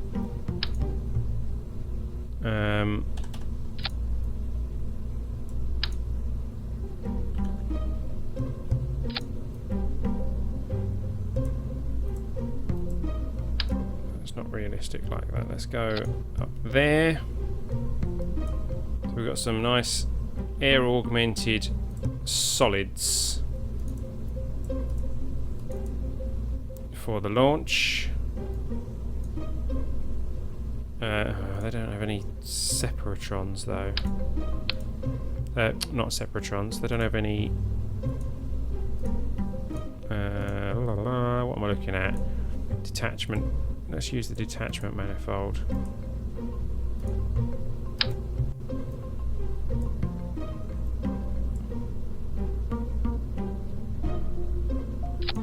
There we go. Refreshing as all the kids around this area are home now, slowing speed. Fair enough. That's all in French. I don't know what you're saying. I'm just going to translate that quickly because Google.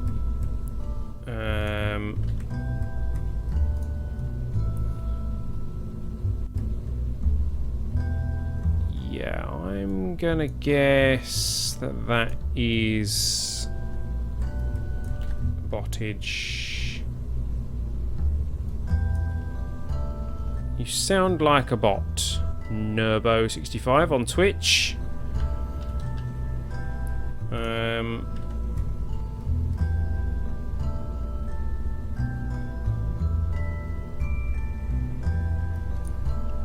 Yeah, very, very strange things you're saying. I'm not comfortable with that. I'm going to block user on you.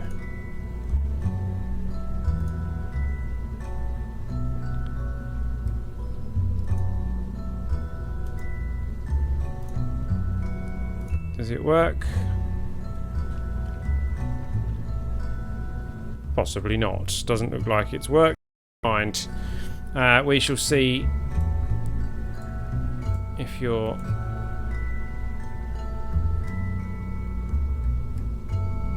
chat spam gets any worse. I shall head actually over to the Twitch page, and now it won't let me use my. I think my mouse button might be dying.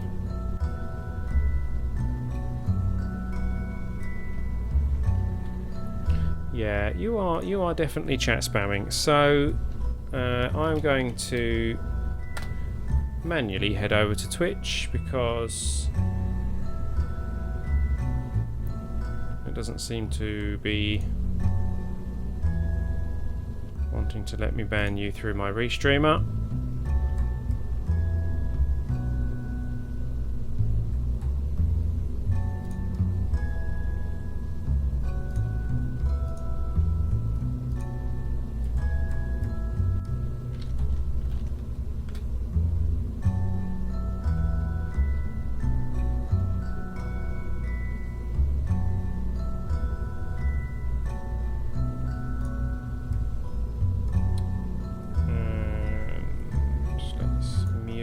That.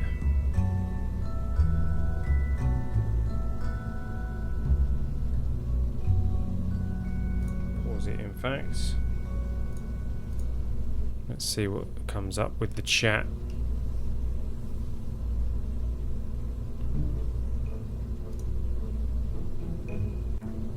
Tells me there's 3 people watching on Twitch.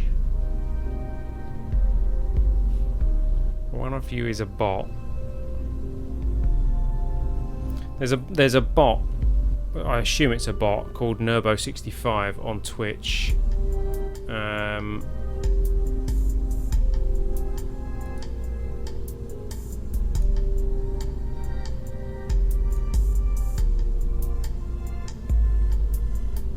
seem to have stopped chatting, so I don't know whether they've actually been blocked.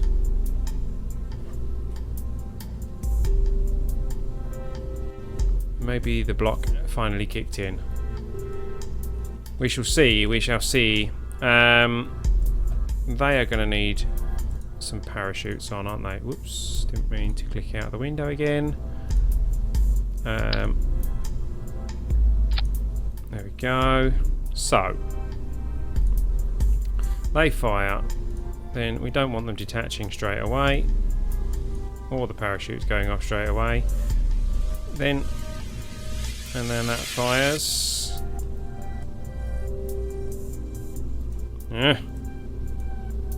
Right, fuel, fuel, fuel. Has this got fuel? Yes. 5 meters per second, it's saying that they give me.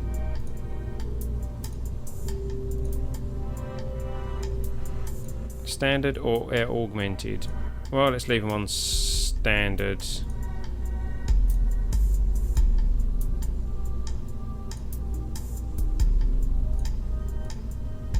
Doesn't really seem to give us much, actually. Scratch that idea. You guys can go back there. Let's go for some thumpers, perhaps.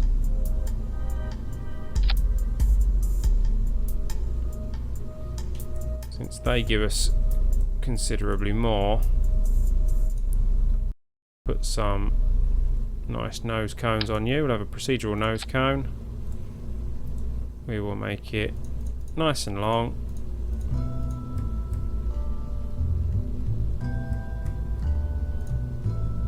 Oh. There we go. Nice and long, nice and pointy.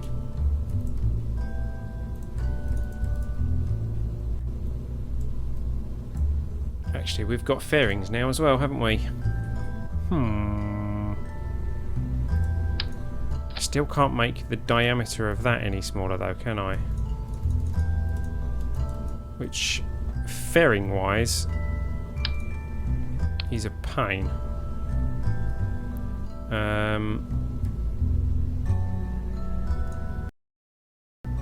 Where's the fairings? They're under aerodynamic, aren't they? Which is here. So if I go like this, I can go... I can get you inside my fairing.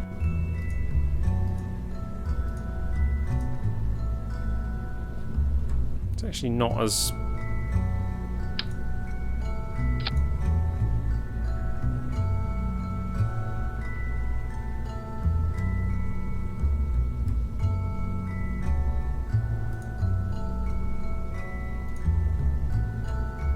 Let's have you nice and pointy. There we go. That's better. Right. Then we'll put that back on the bottom. That's better.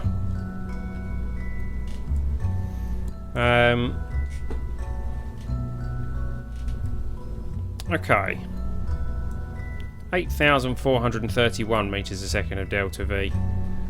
So this is going to be the S06E04-1. Lovely.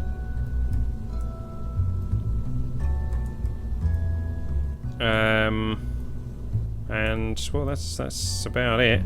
Lower the thrust and use them as a first stage. Yeah, these. Yeah, I can lower those as the thrust. I can lower the thrust on those by a bit. 1.5 will do. Then that engine goes as they go. They need parachutes. There we go. Which go on there. Not really too bothered about when they pop or anything. Then that fires, giving us 1.28. Not fantastic, but then that pops. They pop. No, that's not when the fairing pops. We'll have the fairing pop after that. Thank you very much.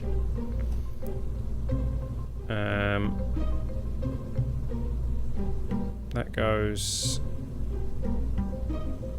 Yeah, that's that. And then that should all be fine. Okay, so saving that, and then this is going to Minmus. So let's go out to the launch pad. How are we doing for time? What's the time? Ah, not too bad. We're doing all right today. Getting things done. Did we actually accept the Explore Minmus? Yeah, we did. Achieve orbit, transmit or recover scientific data from space around Minmus. Okay, so SAS is going on. Throttle is going to do. Why is my Z key not working? My Z and X keys aren't working. I can use Shift to go up and down, but my Z and X keys don't work. Going on.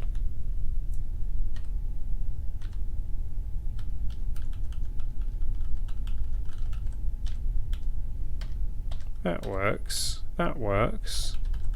Why have my hotkeys suddenly gone funny?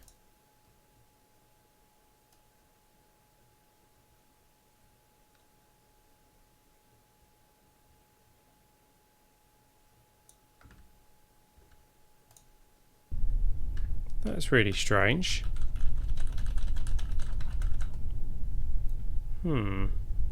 That could give us issues, actually. Because I can't cut the thrust.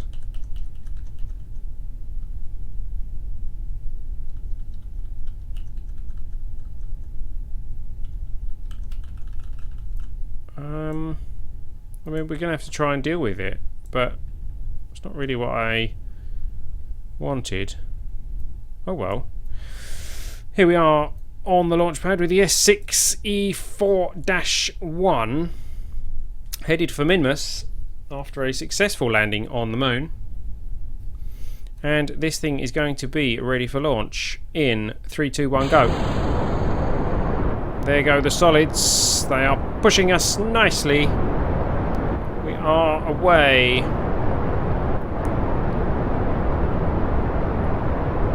Let's gain some altitude before we start our turn this time.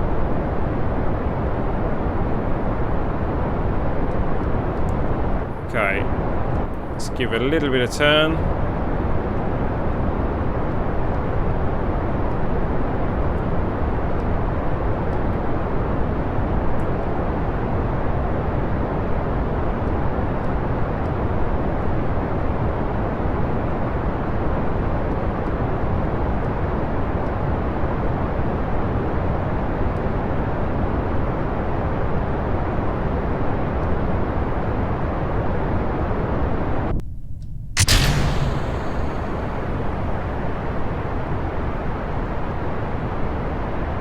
Okay, we're good, we're good. Having to watch at 240p, gonna have to talk to my internet provider about this slowdown at this time of day. It's always a problem, unfortunately. If you're on an area with a lot of users and a high contention ratio, you're gonna have usage issues. I have recently picked up a new job working for an ISP, installing WiMAX dishes for wireless internet, wireless household internet.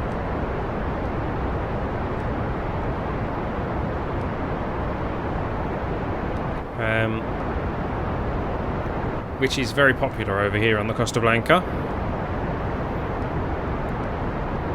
A lot of people use a wireless internet system instead of landlines because the landlines are so... Whoa, what's going on? What was that all about? Come on, back you come. Let's... No. What are you doing?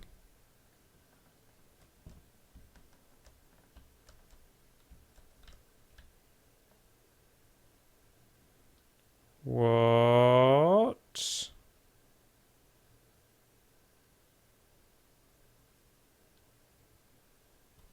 What's going on?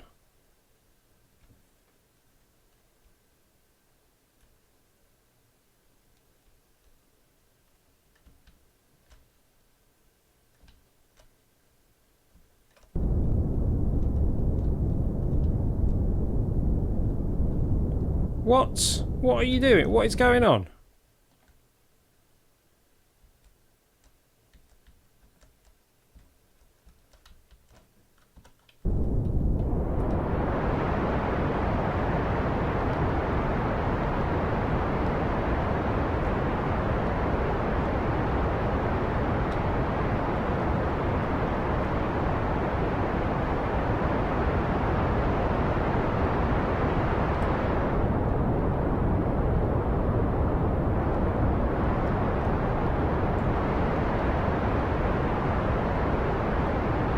I am very, very confused at the moment.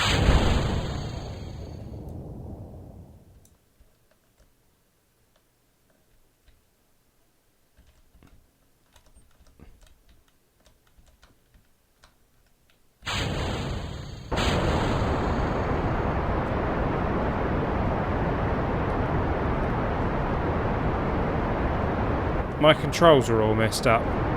They are all totally messed up.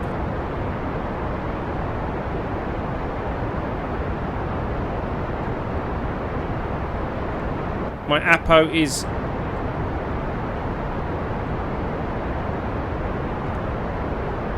What the heck is going on?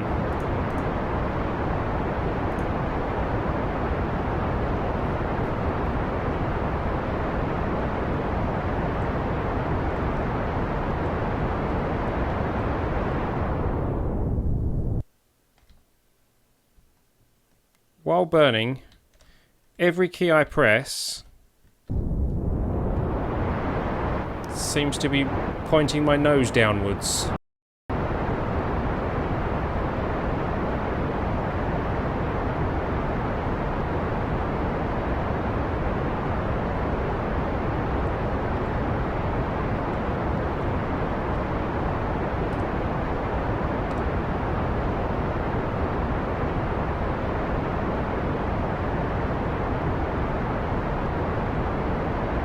Something has gone horribly wrong.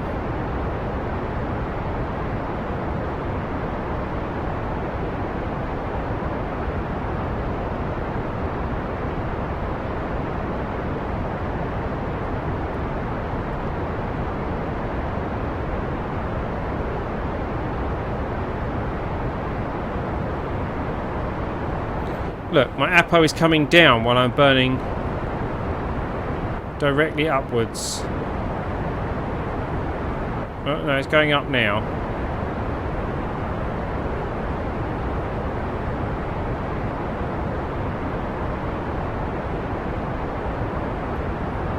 Hey there, LMP. Welcome, welcome. I haven't got anything spamming at the moment, as far as I can see, but...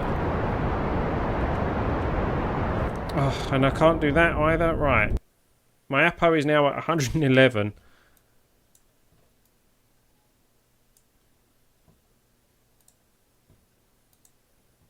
Just been watching England throw away a game against Russia.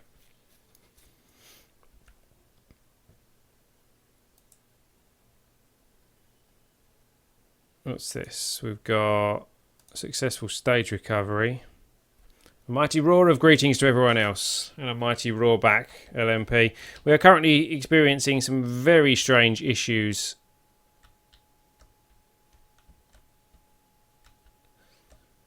Look. This is me pressing A, and this is me pressing D. And this is me pressing A, and this is me pressing D. Oh, and now, yeah, A and D. And oh, I now it's realised that I'm pressing A, so it's going back the other way. And there's D. I'm holding D. And oh yeah, actually you're holding D, aren't you? So now I'm going to go back this way. I have no idea what is going on. This is really strange. I've never experienced anything like this before. Is there a failure or something?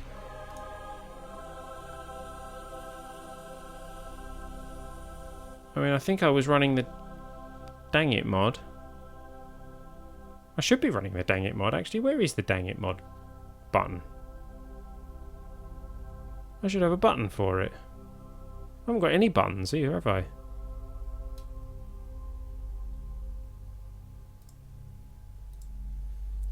Maybe that bug with the resized fuel tank I mentioned before is causing it. For me, it caused the ship to pull apart, but other things might happen. Yeah, I'm just getting some really weird control issues. Oh look, even my zoom is inverted now.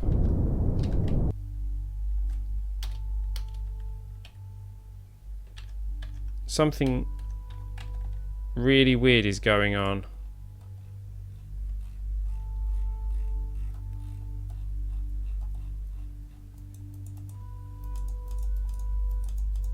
Everything is going wrong.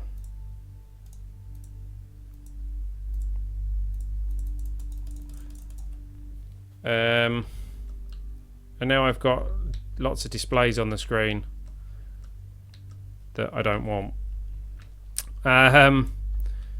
KSP appears to be having some kind of fit. Time warp is kind of working. Let's get into sunlight at least.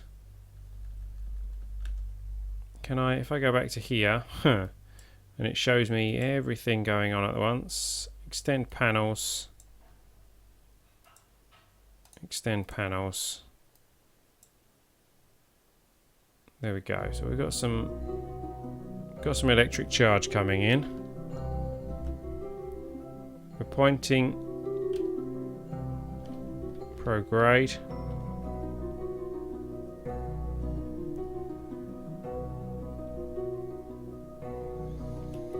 Let's get up near the Apo.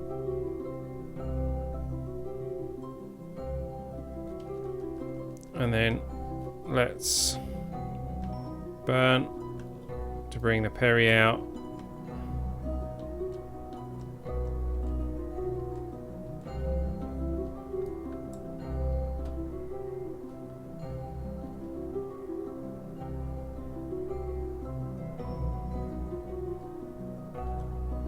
Ah, I can't hit X.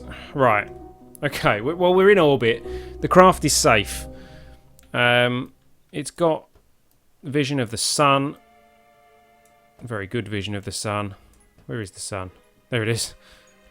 Doesn't seem to matter what I press. The keys just all seem to do the same thing at the moment.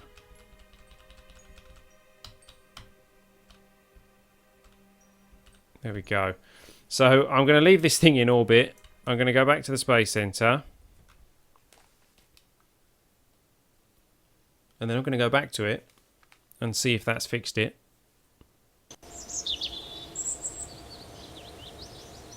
I'm sure I had the dang it mod running. Maybe I haven't. Maybe I have. Oh no, of course, because I'm using Kerbalism, and Kerbalism has failures.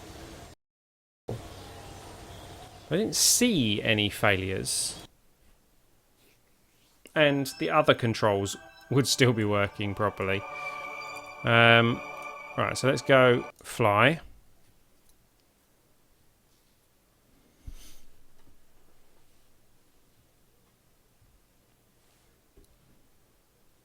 And there we go. I've got proper control again now.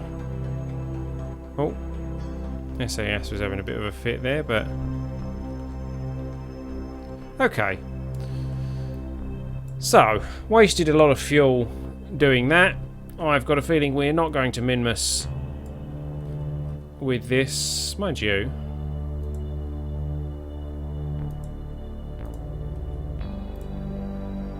I've got a fair bit of fuel. Okay, well, let's just give it a go. I can never remember the right angle for Minmus. I think it's like there, isn't it? Oh, but we have to, of course, we have to correct our actual angle first. So we had a maneuver there to change our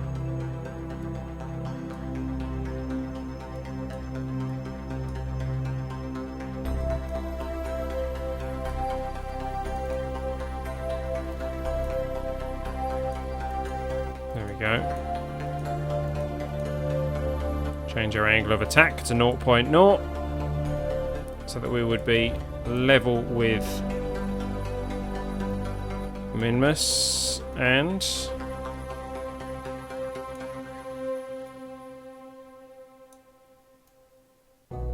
oh, there's a nice moon encounter there, which we need to avoid.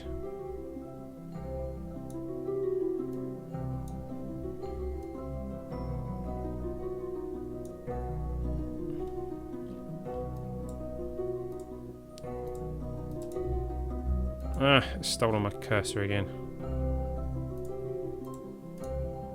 Okay, let's not do that then. Let's leave that as was.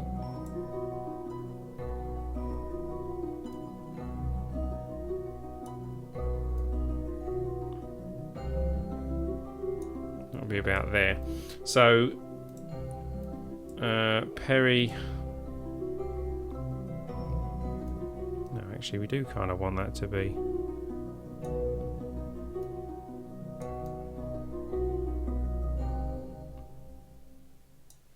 Like so. Right. Give me my cursor back. There we go. Let's get ourselves pointing at target. Hey there, Jakob. Welcome, welcome. Thanks for heading in. Hey, my thing that tells me how many viewers I've got has stopped working. I currently have 0 viewers according to that.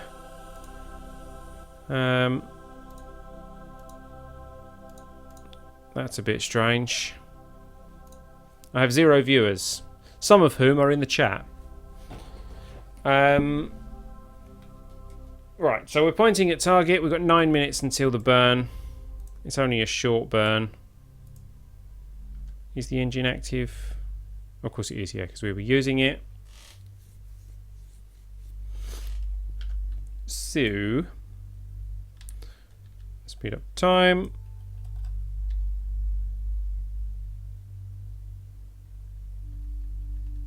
I wonder if my Z key will work now to give us full burn.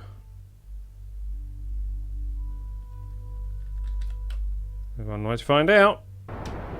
Yep. Suddenly it works.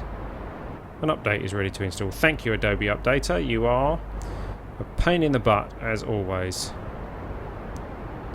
Okay, I did the timing a bit wrong there. But there we go. Get rid of that. We've got a 0.1. What are you up to? We're heading to Minmus, hopefully. I'm going to have to do it on the next orbit, though, won't I? Add maneuver. Whoa!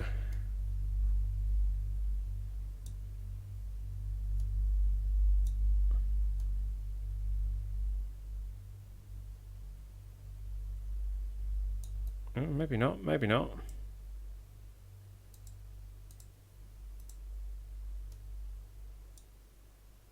There is a Minmus encounter, which also gives us a moon encounter by the looks of it. If we would just leave it, but there we go. You got no fans, yeah. Okay, well, we're kind of approaching that to do that now. So, let's get to here. That's about now, actually. Let's burn.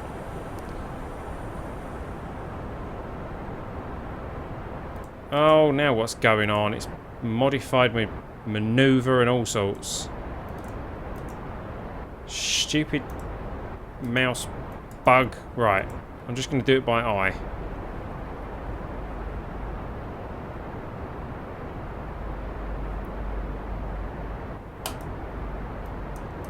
I might need a new mouse, or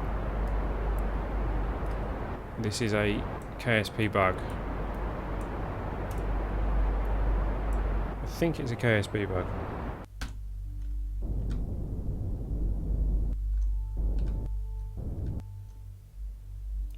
There is a Minmus encounter. If we focus the view on Minmus.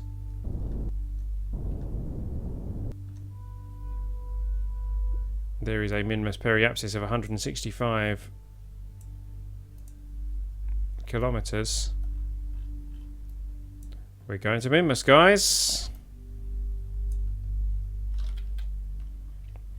And we have some fuel left. This is a good thing. Nightbot at YouTube, indeed. We have Nightbot at YouTube.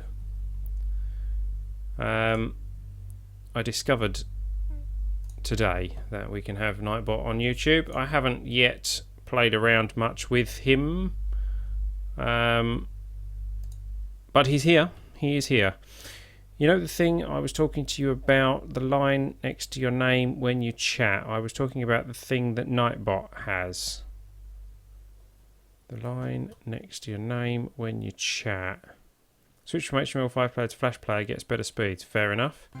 What does Nightbot have? Is that... I think that's because he's a mod.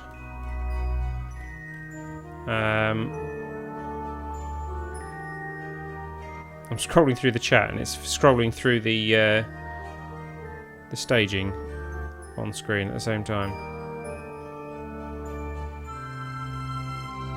Where have you gone, Nightbot? Oh, there you are. Right, because I can't actually see that chat from here.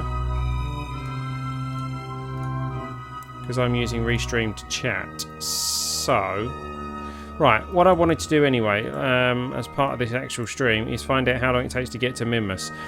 5 days for the Minmus encounter. So, a Minmus manned mission is slightly more complicated than an unmanned mission. Because we need to take at least...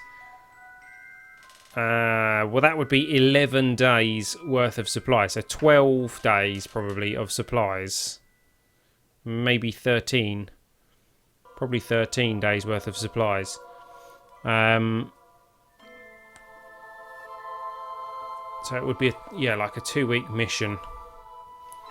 Oh, here's something I want to try. While we're about to head to Minmus, I'm going to try playing an ad, and I'm going to see if it works. Let me know if you see any ads. If you're running ad blocker, then you won't. But I'm going to try running an ad. And I'm interested to know if you see one. Can you let me know if you see one?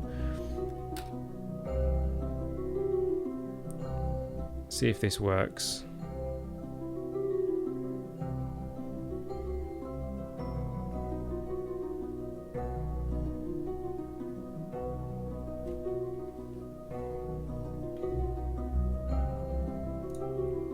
Did it work? Do you see an ad? Are you back? Have I lost you altogether?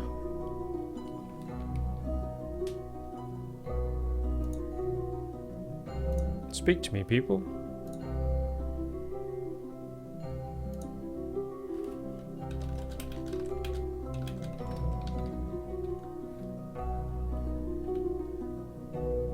Hello? Is anyone there? Have I lost everybody?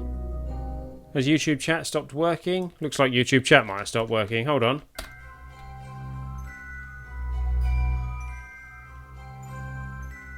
I've got to head over manually to the YouTube chat now because I think my chatbot thing has... Pop out chat. Close that. Don't want that. Go away.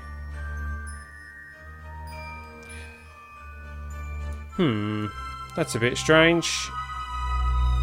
The chat all seems to have gone a bit loopy on me, and YouTube isn't letting me send any commands via that, so let's try it this way. Let's see if that works. Nightbot was unable to authenticate with YouTube's API. The channel owner may need to log in at nightbot.tv to fix this. I'm at .tv, thank you very much.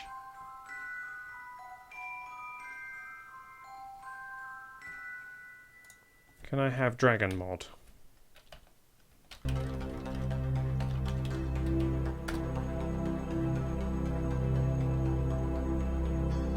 Gonna work this time, Nightbot? No.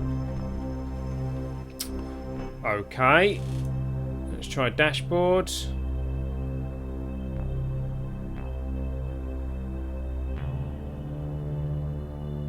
LMP Dragon timed out by Nightbot for 5 seconds by for posting caps, apparently. That's the message I've got there. Let's get Nightbot to part and then rejoin the channel.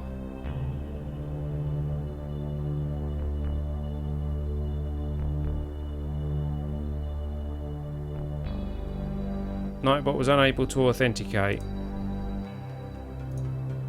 Telling me I need to re-log in?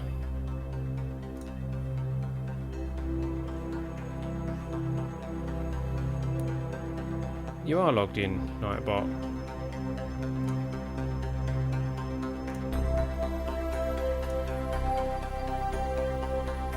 Weird. I am receiving chat, yeah, sorry. Nightbot appears to be having a bit of a fit.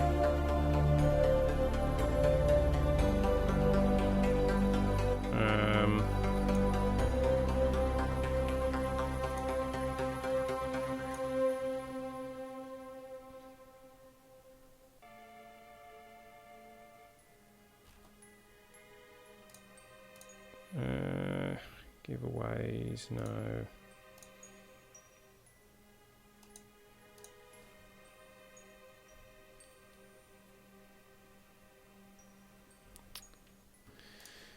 What's your problem, Nightbot?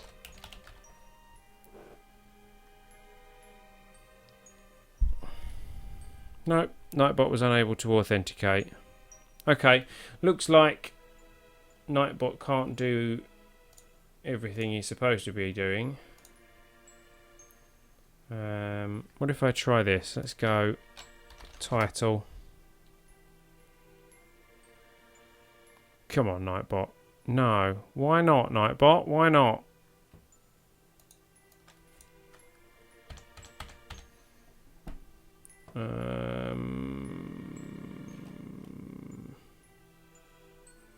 I mean, it is still in beta.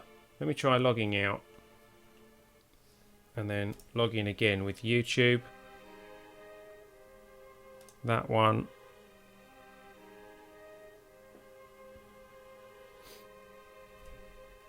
Nightbot would like to, yeah, you can have access. I've already given you access permission. There we go. Are you there, Nightbot?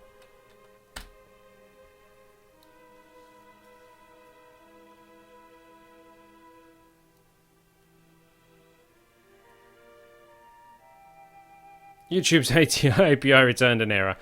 Fantastic. Is title working though?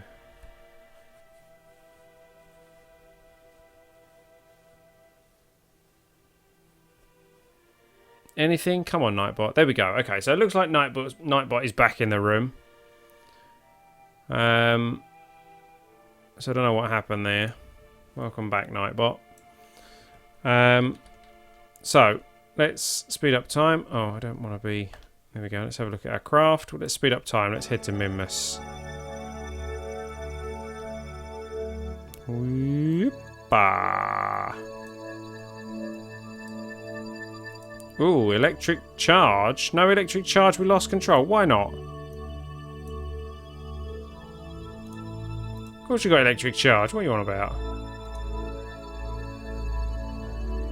Oh, S06E04. Sorry, that's the other craft. That's the last launch.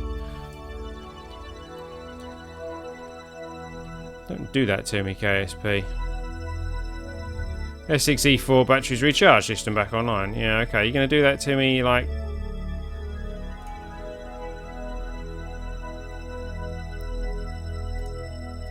S06E4. Don't give me supply messages. Actually, it's EC messages, isn't it? Sorry.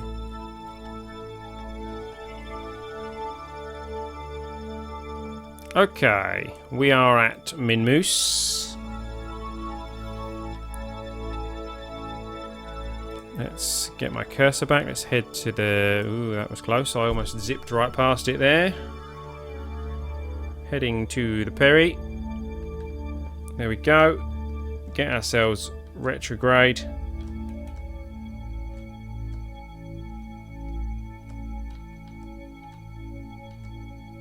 What are you doing?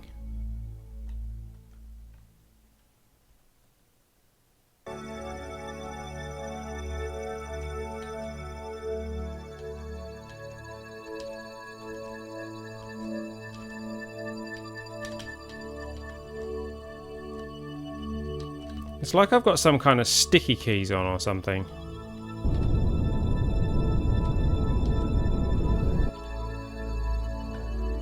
Oh well. Let's get ourselves in orbit around Minmus.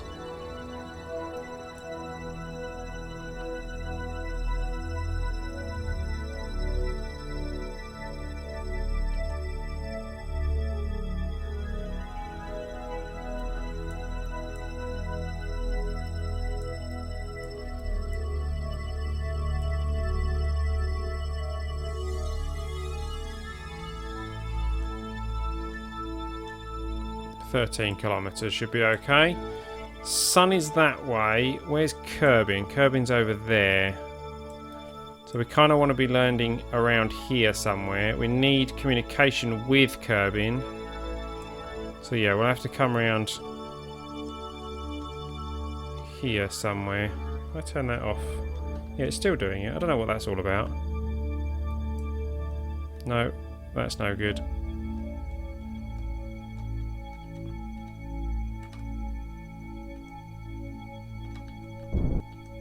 Okay. If I take SAS off, we go into a spin for no apparent reason.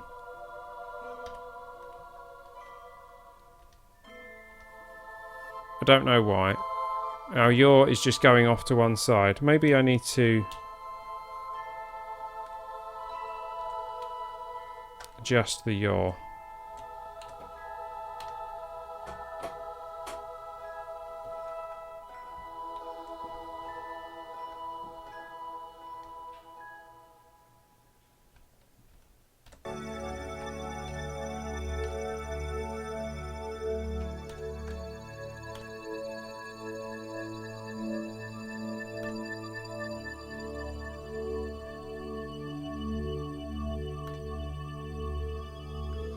Some weird bug going on there. However, we have completed part of the Explore Minmus contract for 37,500 funds and 6 reputation. We've also initiated the first flyby of Minmus and entered orbit of Minmus for lots of funds, lots of science, lots of reputation. Now it's time to get lots of science points. So we have plenty of sunlight, which is good. Let's go for a telemetry report. In space, high over Minmus, 30 science. Transmit. Off it goes.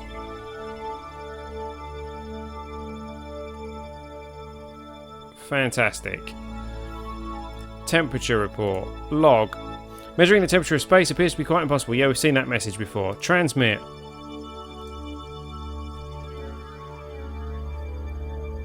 Off that goes. Done. Good. Barometer reading. Log the pressure data. The instrument reads 0. Yeah, we've seen that before as well. 100% science. Off it goes. And once that's done, there we go. And the Geiger reading. Radiation data. Holy cow, these results are amazing for another 40 science. Transmit that data. And off that goes. There's still some fuel in this. Looks like we're going to be getting a Minmus landing today as well. 2 landings in one day. In one live stream. Sometimes I impress even myself. And only myself. 37,500 funds, 12 science, 3 reputation for transmitting data. And a world's first on that one as well. We've gathered the first scientific data from Minmus, 27,840, 2 science, 4 reputation. Land on Minmus and then transmit or recover. I didn't do transmit or recover scientific from space around Kerbin. Why didn't anyone remind me that we had that mission? Right. So we need to do a similar thing to what we did on the moon. We need to go to the other side to a point where we do actually have signal. There we go, look, we've lost remote control there. And we should be regaining it right about now. There we go. Let's get ourselves on a retrograde trajectory. Let's burn ourselves down. Let's land in one of the ice lakes, shall we?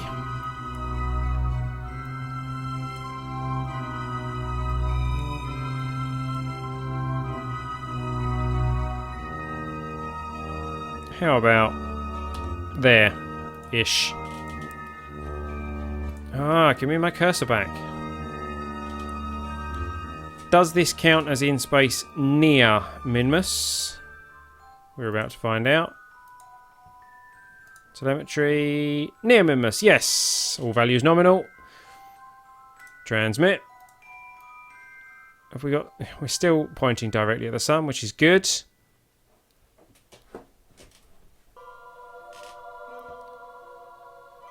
Okay. Let's go barometer. Log the data. Instrument reads 0. Let's do keep for the moment. Thermometer. Log temperature. Minmus is cold. Ice cream is cold. Coincidence? You hope not. 64 science for that. Keep that. And Geiger counter. Holy cow, these results are amazing. Oh look, holy cow, these results are amazing. 64 science for that. Keep that. And then we can transmit all of it at the same time. Transmit data. And away the data goes.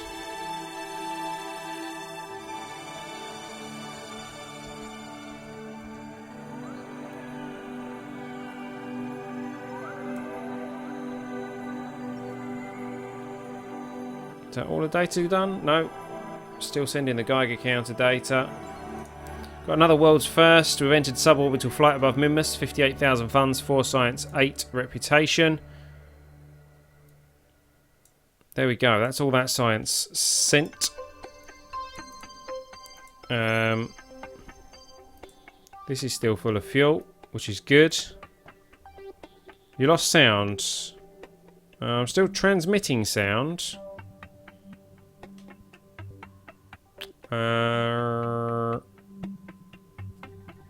I'm not sure why you wouldn't have sound. Feel free to keep me posted. Anyone else lost sound? I've got no idea who's watching again. It still says that I've got 0 viewers, which is slightly ridiculous. I'm still sending sound, so I'm hoping that YouTube is receiving it.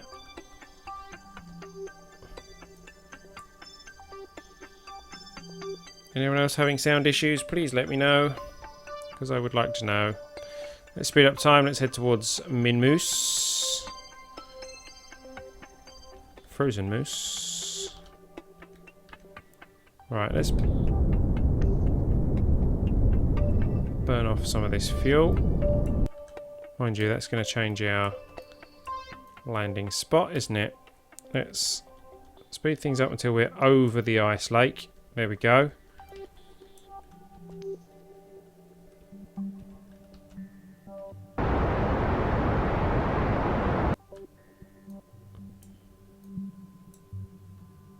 Okay, sound back, refreshing page, fixed it. Okay, so that was a YouTube or a your computer issue and not a me issue. Good, good, good. I want to use up this fuel, but I don't really have a way to use up the fuel because Minmus has such rubbish gravity. Well, rubbish is a subjective term, isn't it?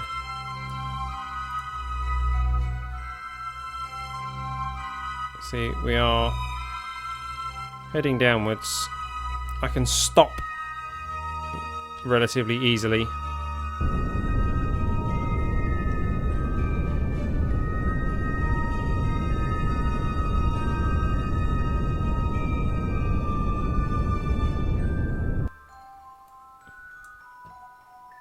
don't see my shadow anywhere.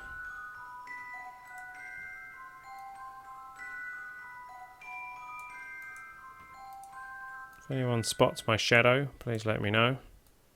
Where is the sun? Is it directly above us? Almost. So our shadow should be over there. Ah, there it is. I think. Kind of looks like our shadow. So we're going to land on the edge of this icy lake. Might have to actually speed up time a little bit. Cannot go faster while... Okay. Can't time warp while we're coming down like this.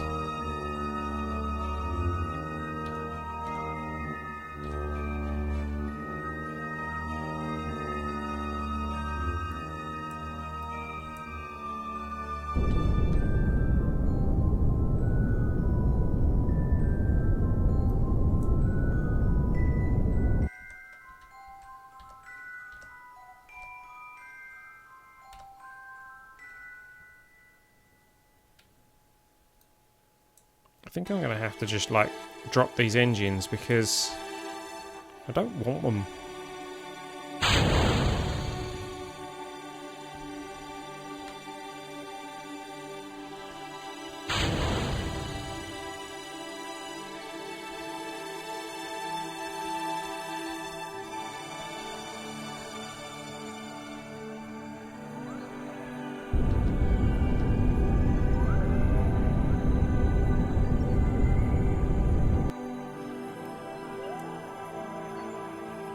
There they go. I've separated myself from the engines.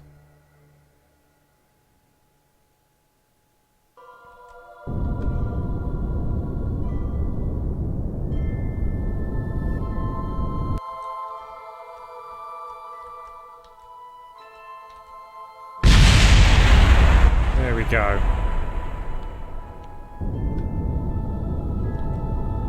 So we kind of have an altimeter now as well.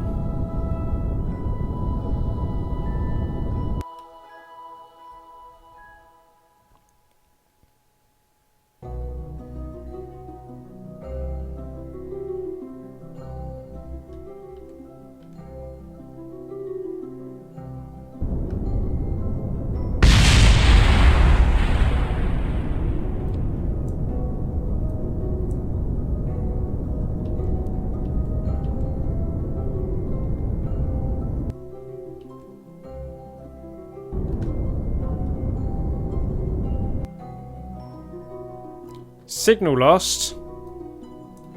Please don't go bang. Oof. Stay in one piece. Well, we landed on Minmus without a signal. That takes some doing. That's possibly because we're in a crater. Oh, we're just... Look at that. We're just the other side. What a pain. Okay, well, we landed. So, we've completed that part of the contract. 75,000 funds, 6 reputation. And world's first, 69,600, 5 science and 10 reputation. However, we're facing away from Kerbin. So we're going to have to speed up time. There we go. Signal's back. We landed right on the edge of our signal range. So, can we stand up, please? Thank you. There we go. Now, if I turn off SAS...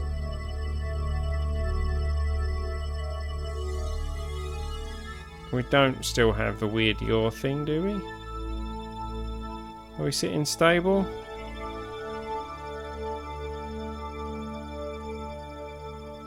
Yeah, we're sitting stable. Okay, so we can now do telemetry. Keep temperature. Keep. The temperature reading suggests that this area might be made of ice cream. Acquiring a surface sample is highly recommended. Can't do that, I'm afraid, because we didn't bring any way of extracting a surface sample. Log the pressure data. Collected and recording atmospheric pressure data from the surroundings. Keep the experiment. And where's the Geiger counter? Holy cow, these results are amazing. Keep that experiment. There's Kerbin, just come up the surface. Transmit data. Let's send everything over to Kerbin. Still got plenty of sunlight. Off it all goes. And that'll be that mission completed.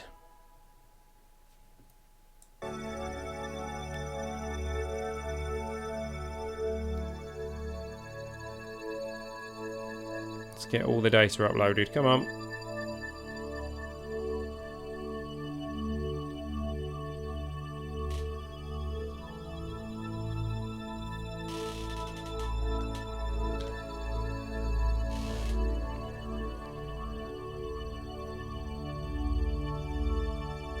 Okay, looks like all the data is sent. So let's have a look at these. We have successfully explored Minmus.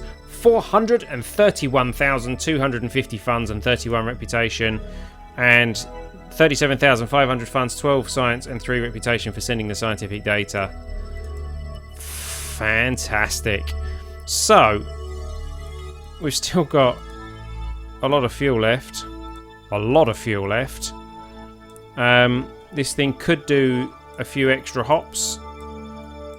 We could hop it off the ice onto one of these hills, maybe. I can spin it around while it's on the ground.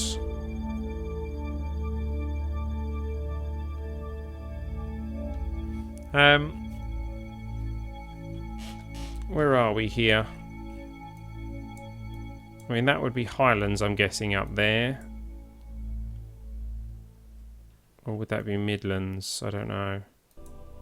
Highlands, I think, is on the North Pole on this one.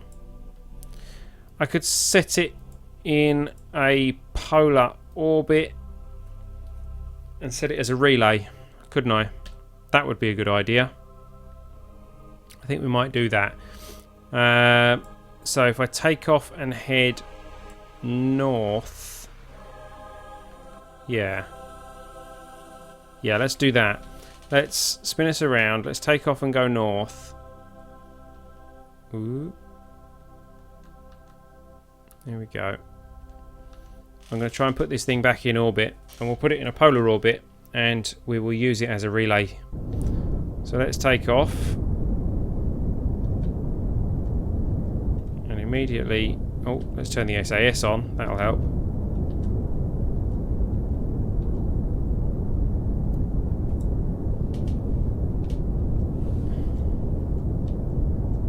Let's get to 45 degrees. Get the Apo up to about, I don't know, 10,000-15,000 metres. 15,000, I think.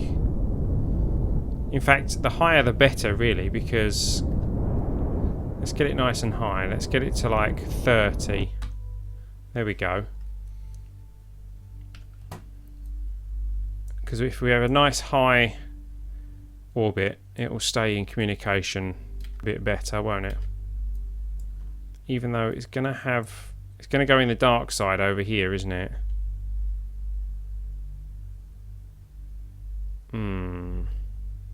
But we want it to remain keep communication with Kerbin and become a relay with Kerbin. So really we need a polar like that and a polar like that, one that's always in the sun. Whatever we do, we're going to need a load of different satellites. But a polar orbit this way, so that we maintain communication with Kerbin, is probably more important at this point than losing communication when it's behind for a while. Yeah. Okay. So speeding up time.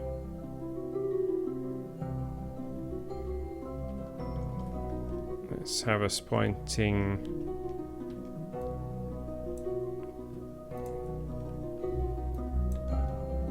There we go. Let's get us up to the Apo, which is about here. And then let's burn.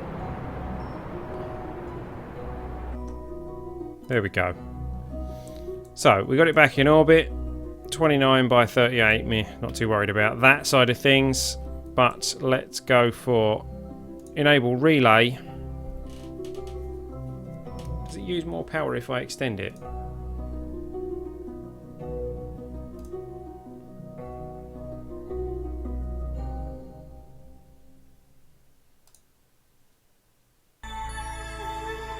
Doesn't actually say, does it? 116 megameters this one has now, thanks to that technology upgrade or whatever it was that we had. Let's rotate round to make sure it's pointing at the sun. There we go.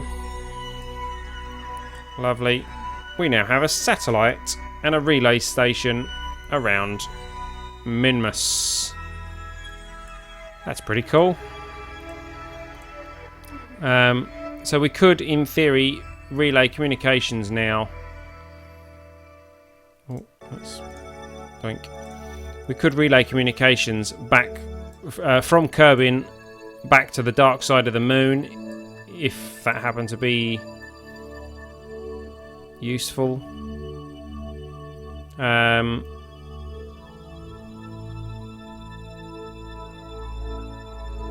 I just thought that's not actually an ideal situation. It's okay like that. We're going to need more of those, aren't we?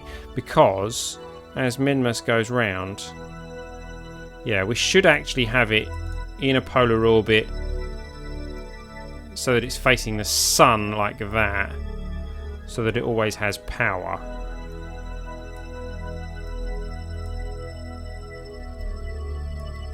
Because as Minmus goes round Kerbin, this angle is going to change.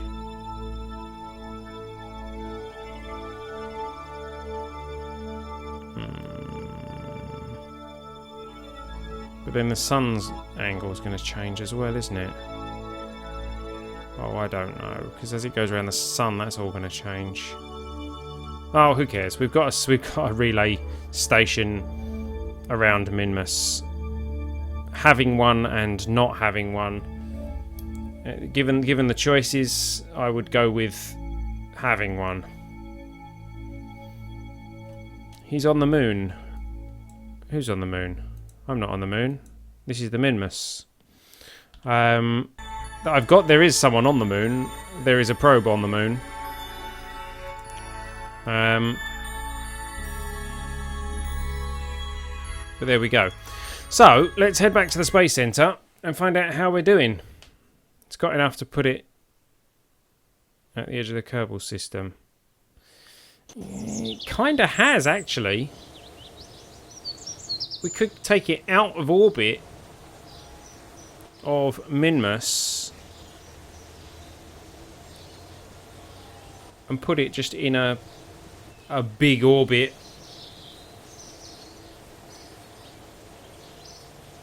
Could I put it in a huge Kerbin polar orbit? No, that would take masses of delta V at this point. But yeah, I could put it in a big orbit outside of Minmus. That would not be such a bad idea. However, we have 790 science and basically 2.5 million funds. I don't think we've got any debris to recover from Kerbin, have we?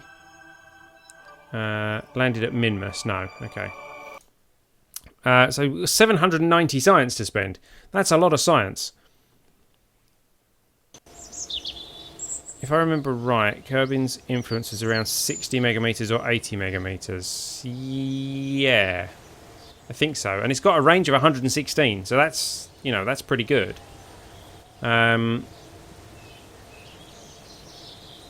Which will extend that range out even further, won't it? But let's have a look at the research and development thingy, because basically we can unlock a lot of stuff here.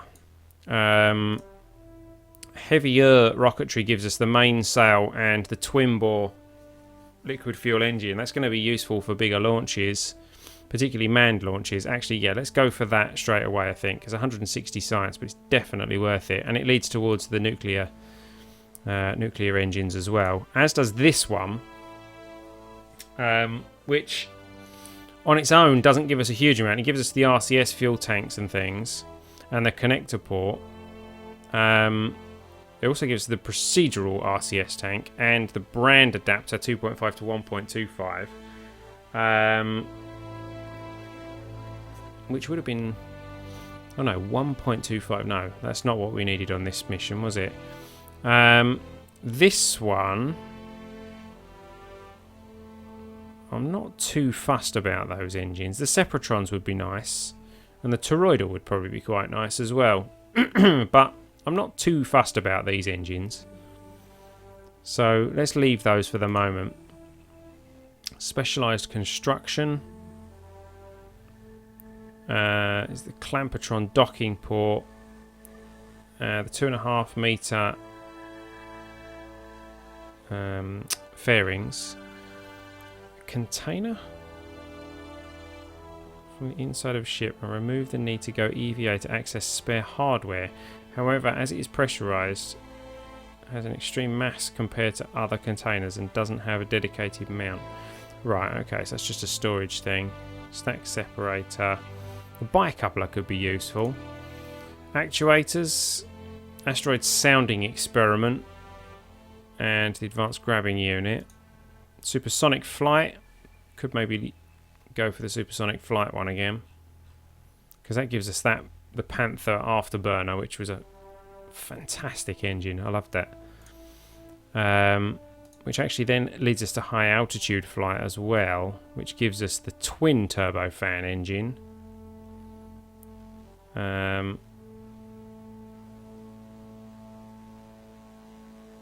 HV Mark II-1 cockpit.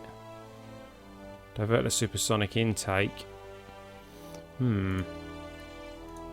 Advanced aerodynamics. There's lots of wings and things. What is that? Oh, it's Mark II service bay. Okay. Could start having a look at space planes and things. We need to get a space station in orbit because we haven't got one of those up yet. Specialised control. Where's all the extra sciencey things? High power electrics. There's all sciencey things down here, isn't there? Shrouded solar array. A medium-sized solar panel fitted into an aeroshell housing. Includes passive radiators on the reverse side for better heat dissipation. Okay.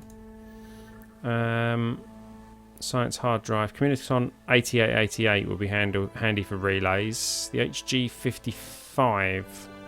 Okay. Precision engineering.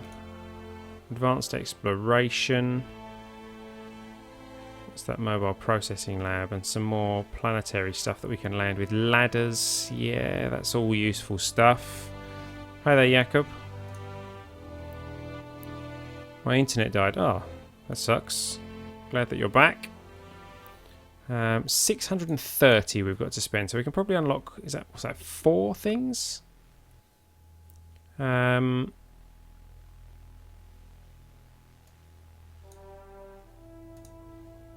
tempted to go for supersonic flight and advanced aerodynamics, but that leaves us not able to unlock these things. Command modules would be good. Advanced exploration would be nice to play with. Gives us spectral imaging. Also leads up to science tech, which is the greenhouse. Gravity green. What is that one part of? Triple Zeta workshops. Products we use the greenhouse can grow food in space. And a planetary greenhouse. So that's for a space station greenhouse. Gravity ring. Artificial gravity habitat improves living conditions. That I like. That's pretty cool. Exo Kerbal core drill, surface scanning, and that's the survey scanner. Yeah, we need to head towards the survey scanner, and the mobile processing lab is now right up there. And the space the space telescope. Okay. Since when was the mobile processing lab right up there?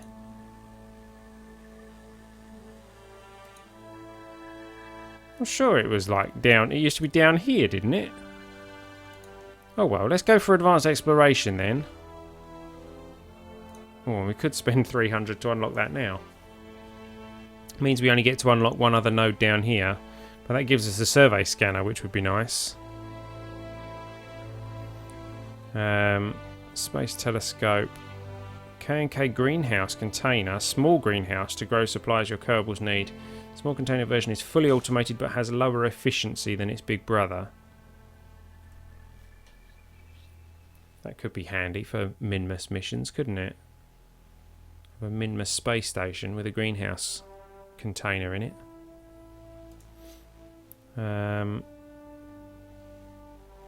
Planetary command module perfectly fits the planetary product line. To reduce the costs, scientists at K&K decided to omit the reaction wheels.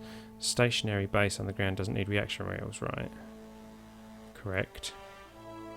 K&K planetary cupola developed to provide a nice view for Kerbals on other planets. Here a Kerbal could think about the purpose of life and why he or she is stranded on another planet. So I'm thinking if we go for this one, that gives us the mobile processing lab and a greenhouse that we can send up to a space station. And then we could do that one to give us the command pod, service bay, lander can.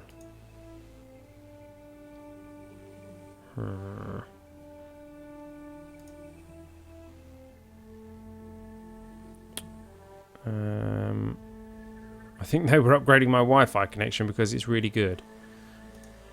It's really good now. Wow. Mark II bicoupler. Advanced fuel systems. See, supersonic flight's really tempting. Got the turbofan and the Panther.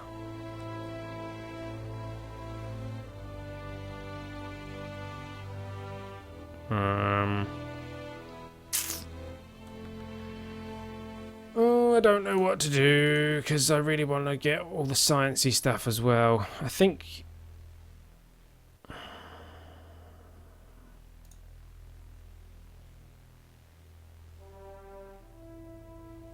is there anything really vital that we need on these stages?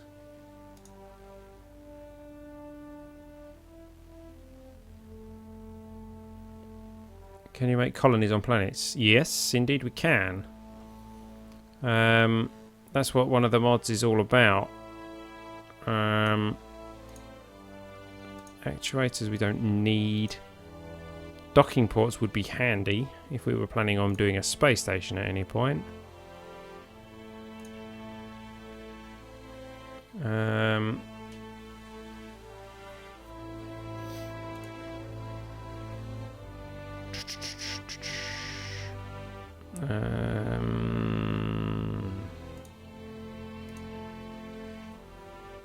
I think if we're going for the space station approach, we're a little bit on the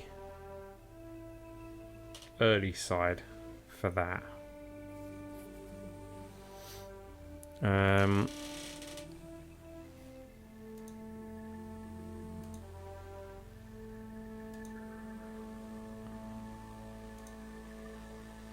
Where's the one that gave the...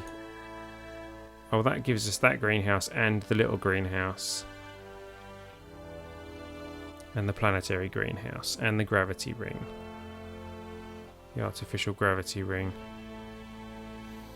And the survey scanner. Yeah, we really need that, don't we? So I'm going to go for that one.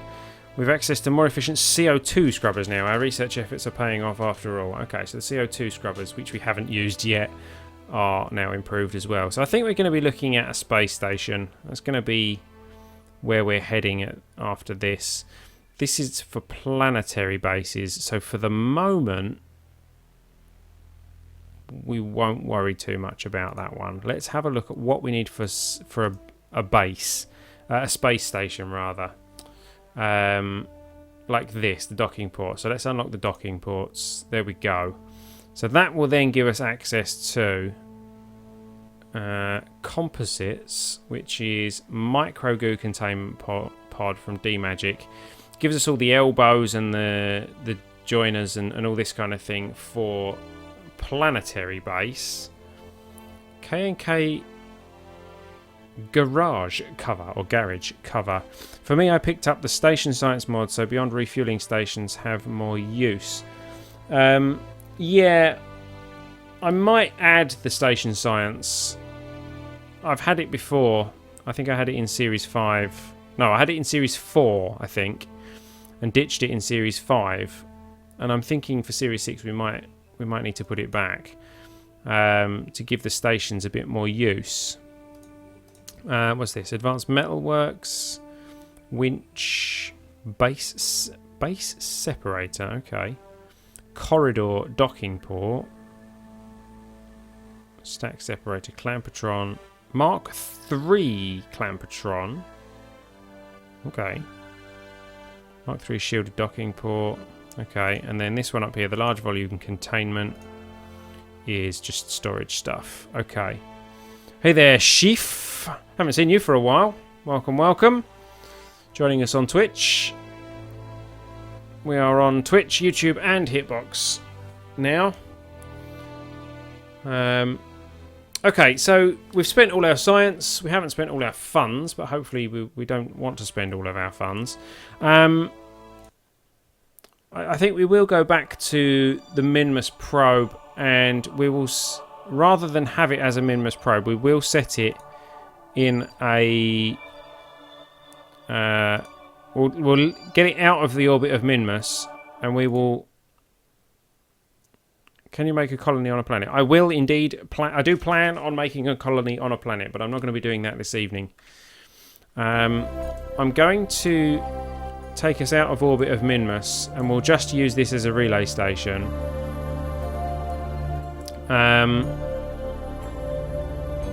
I'll do it at the periapsis, so let's speed up time. But what I'm thinking is, if I add a maneuver, we want to come out of the influence of Minmus, but at the same time, we kind of want to be going like this.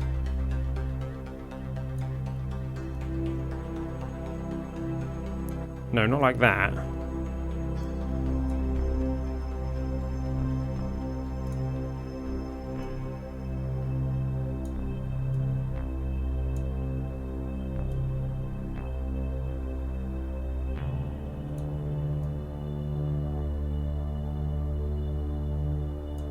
Okay, that's not what I wanted at all. Right, add maneuver. No, not that way. This way.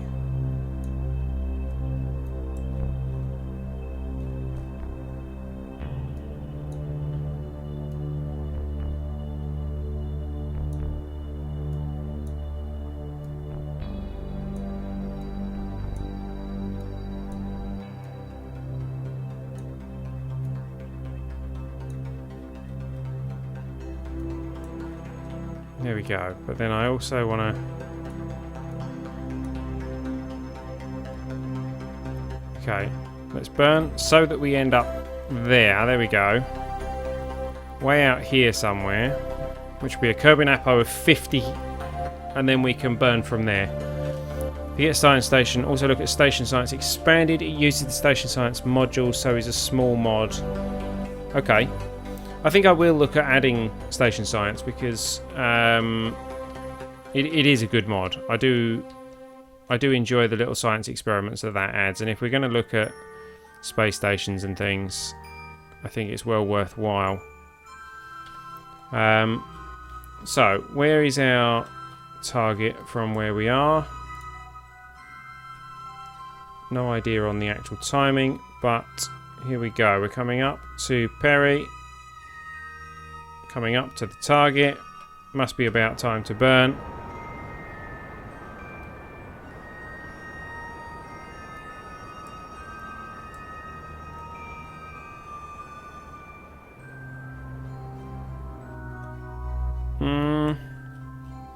How did we do?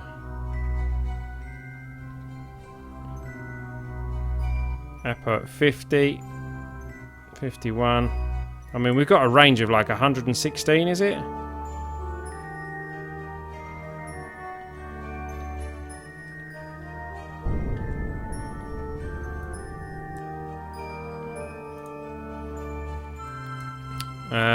Okay. So, we are leaving Minmus in the complete different direction to where we were going, but never mind. That probably was not an efficient burn at all. Let's speed up time until we leave the influence of Minmus. And we're back into the influence of Kerbin again, which actually should give us a world's first, I think. Yeah, it has. Okay. So then, let's get rid of that. And now, we actually want to burn... Is it this way? No. What am I doing? I think it's this way we want.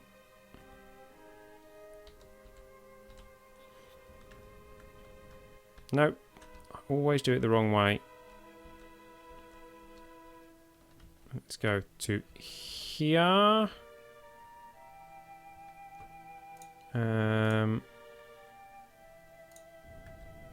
Let's burn to give us a slightly better angle compared to Kerbin. And let's actually not be on... There we go. Let's be on that kind of inclination. Let's speed up time to the Apo. Ooh, let's not zip past it. There we go. Signal lost was... What? Signal lost? Why? Let's have a look at the worlds first. Fantastic. Why have we lost signal? Our altitude is 59. Range on that was like 116, wasn't it? Yeah. So why have we lost signal? Does Kerbin have a limited signal range?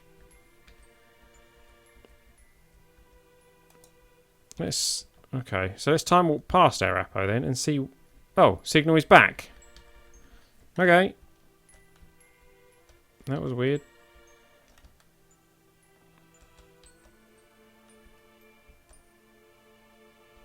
So.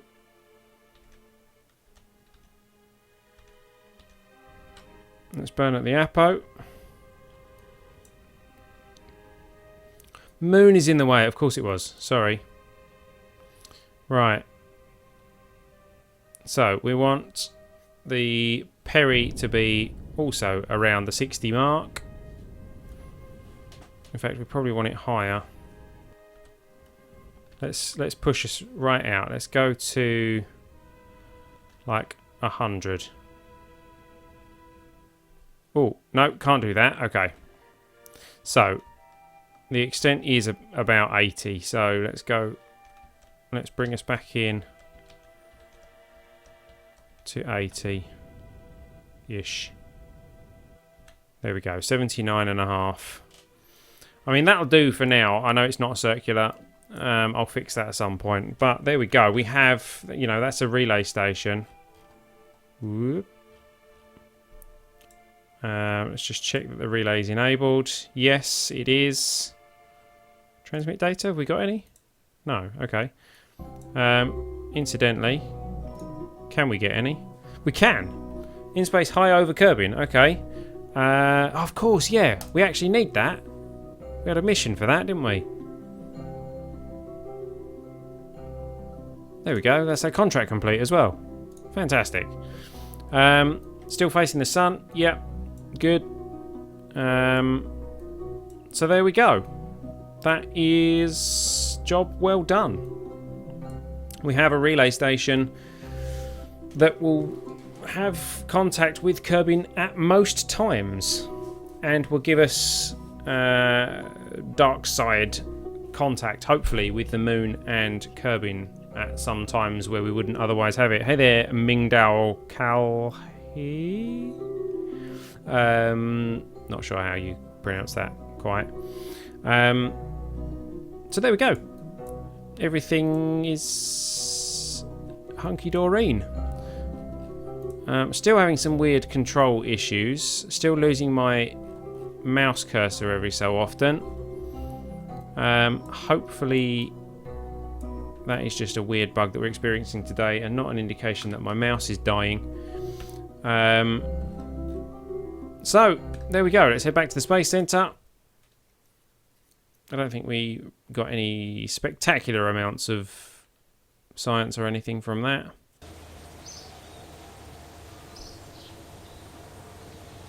No, 39.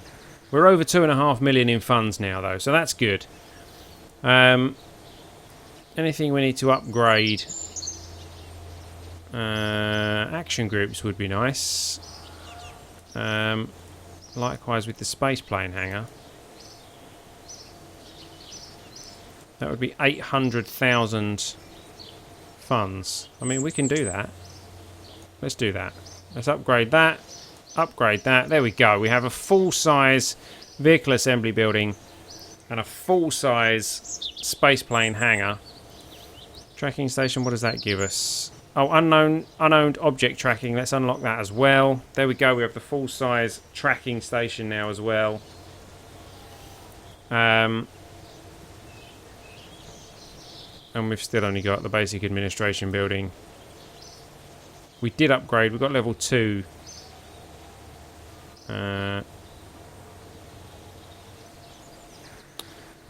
Mission control, sorry. Brain went a bit dead there.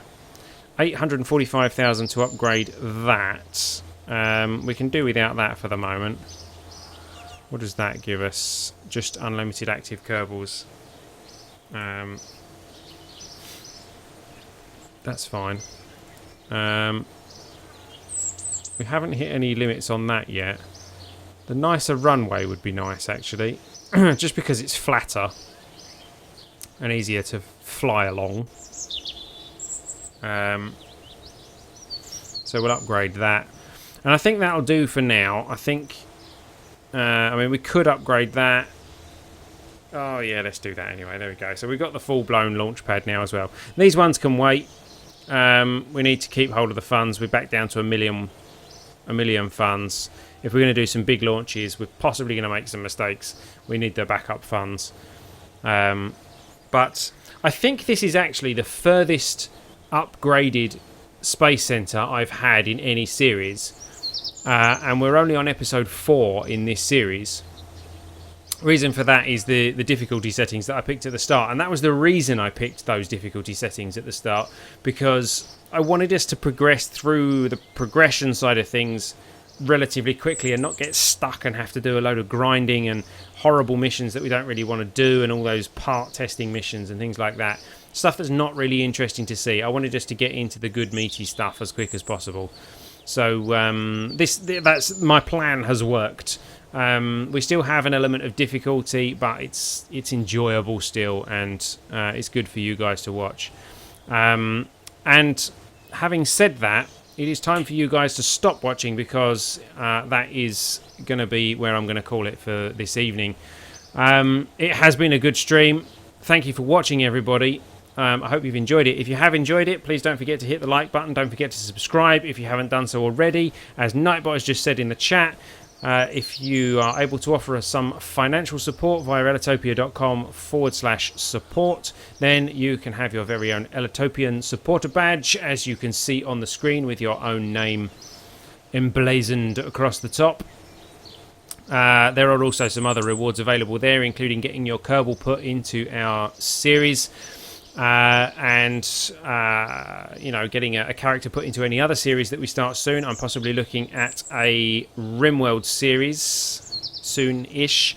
I've got a Prison Architect series running at the moment, although I can't name characters in that. But if you are one of the people with your name in the game in Prison Architect, then let me know and I will transfer your prisoner into my prison in that series. And there you go. So thank you for watching, guys. I've been El Bristow. You've been watching Ellitopia Gaming. This has been KSP Live Season 6 Episode 4. Don't forget to support the indies, and I'll see you next time.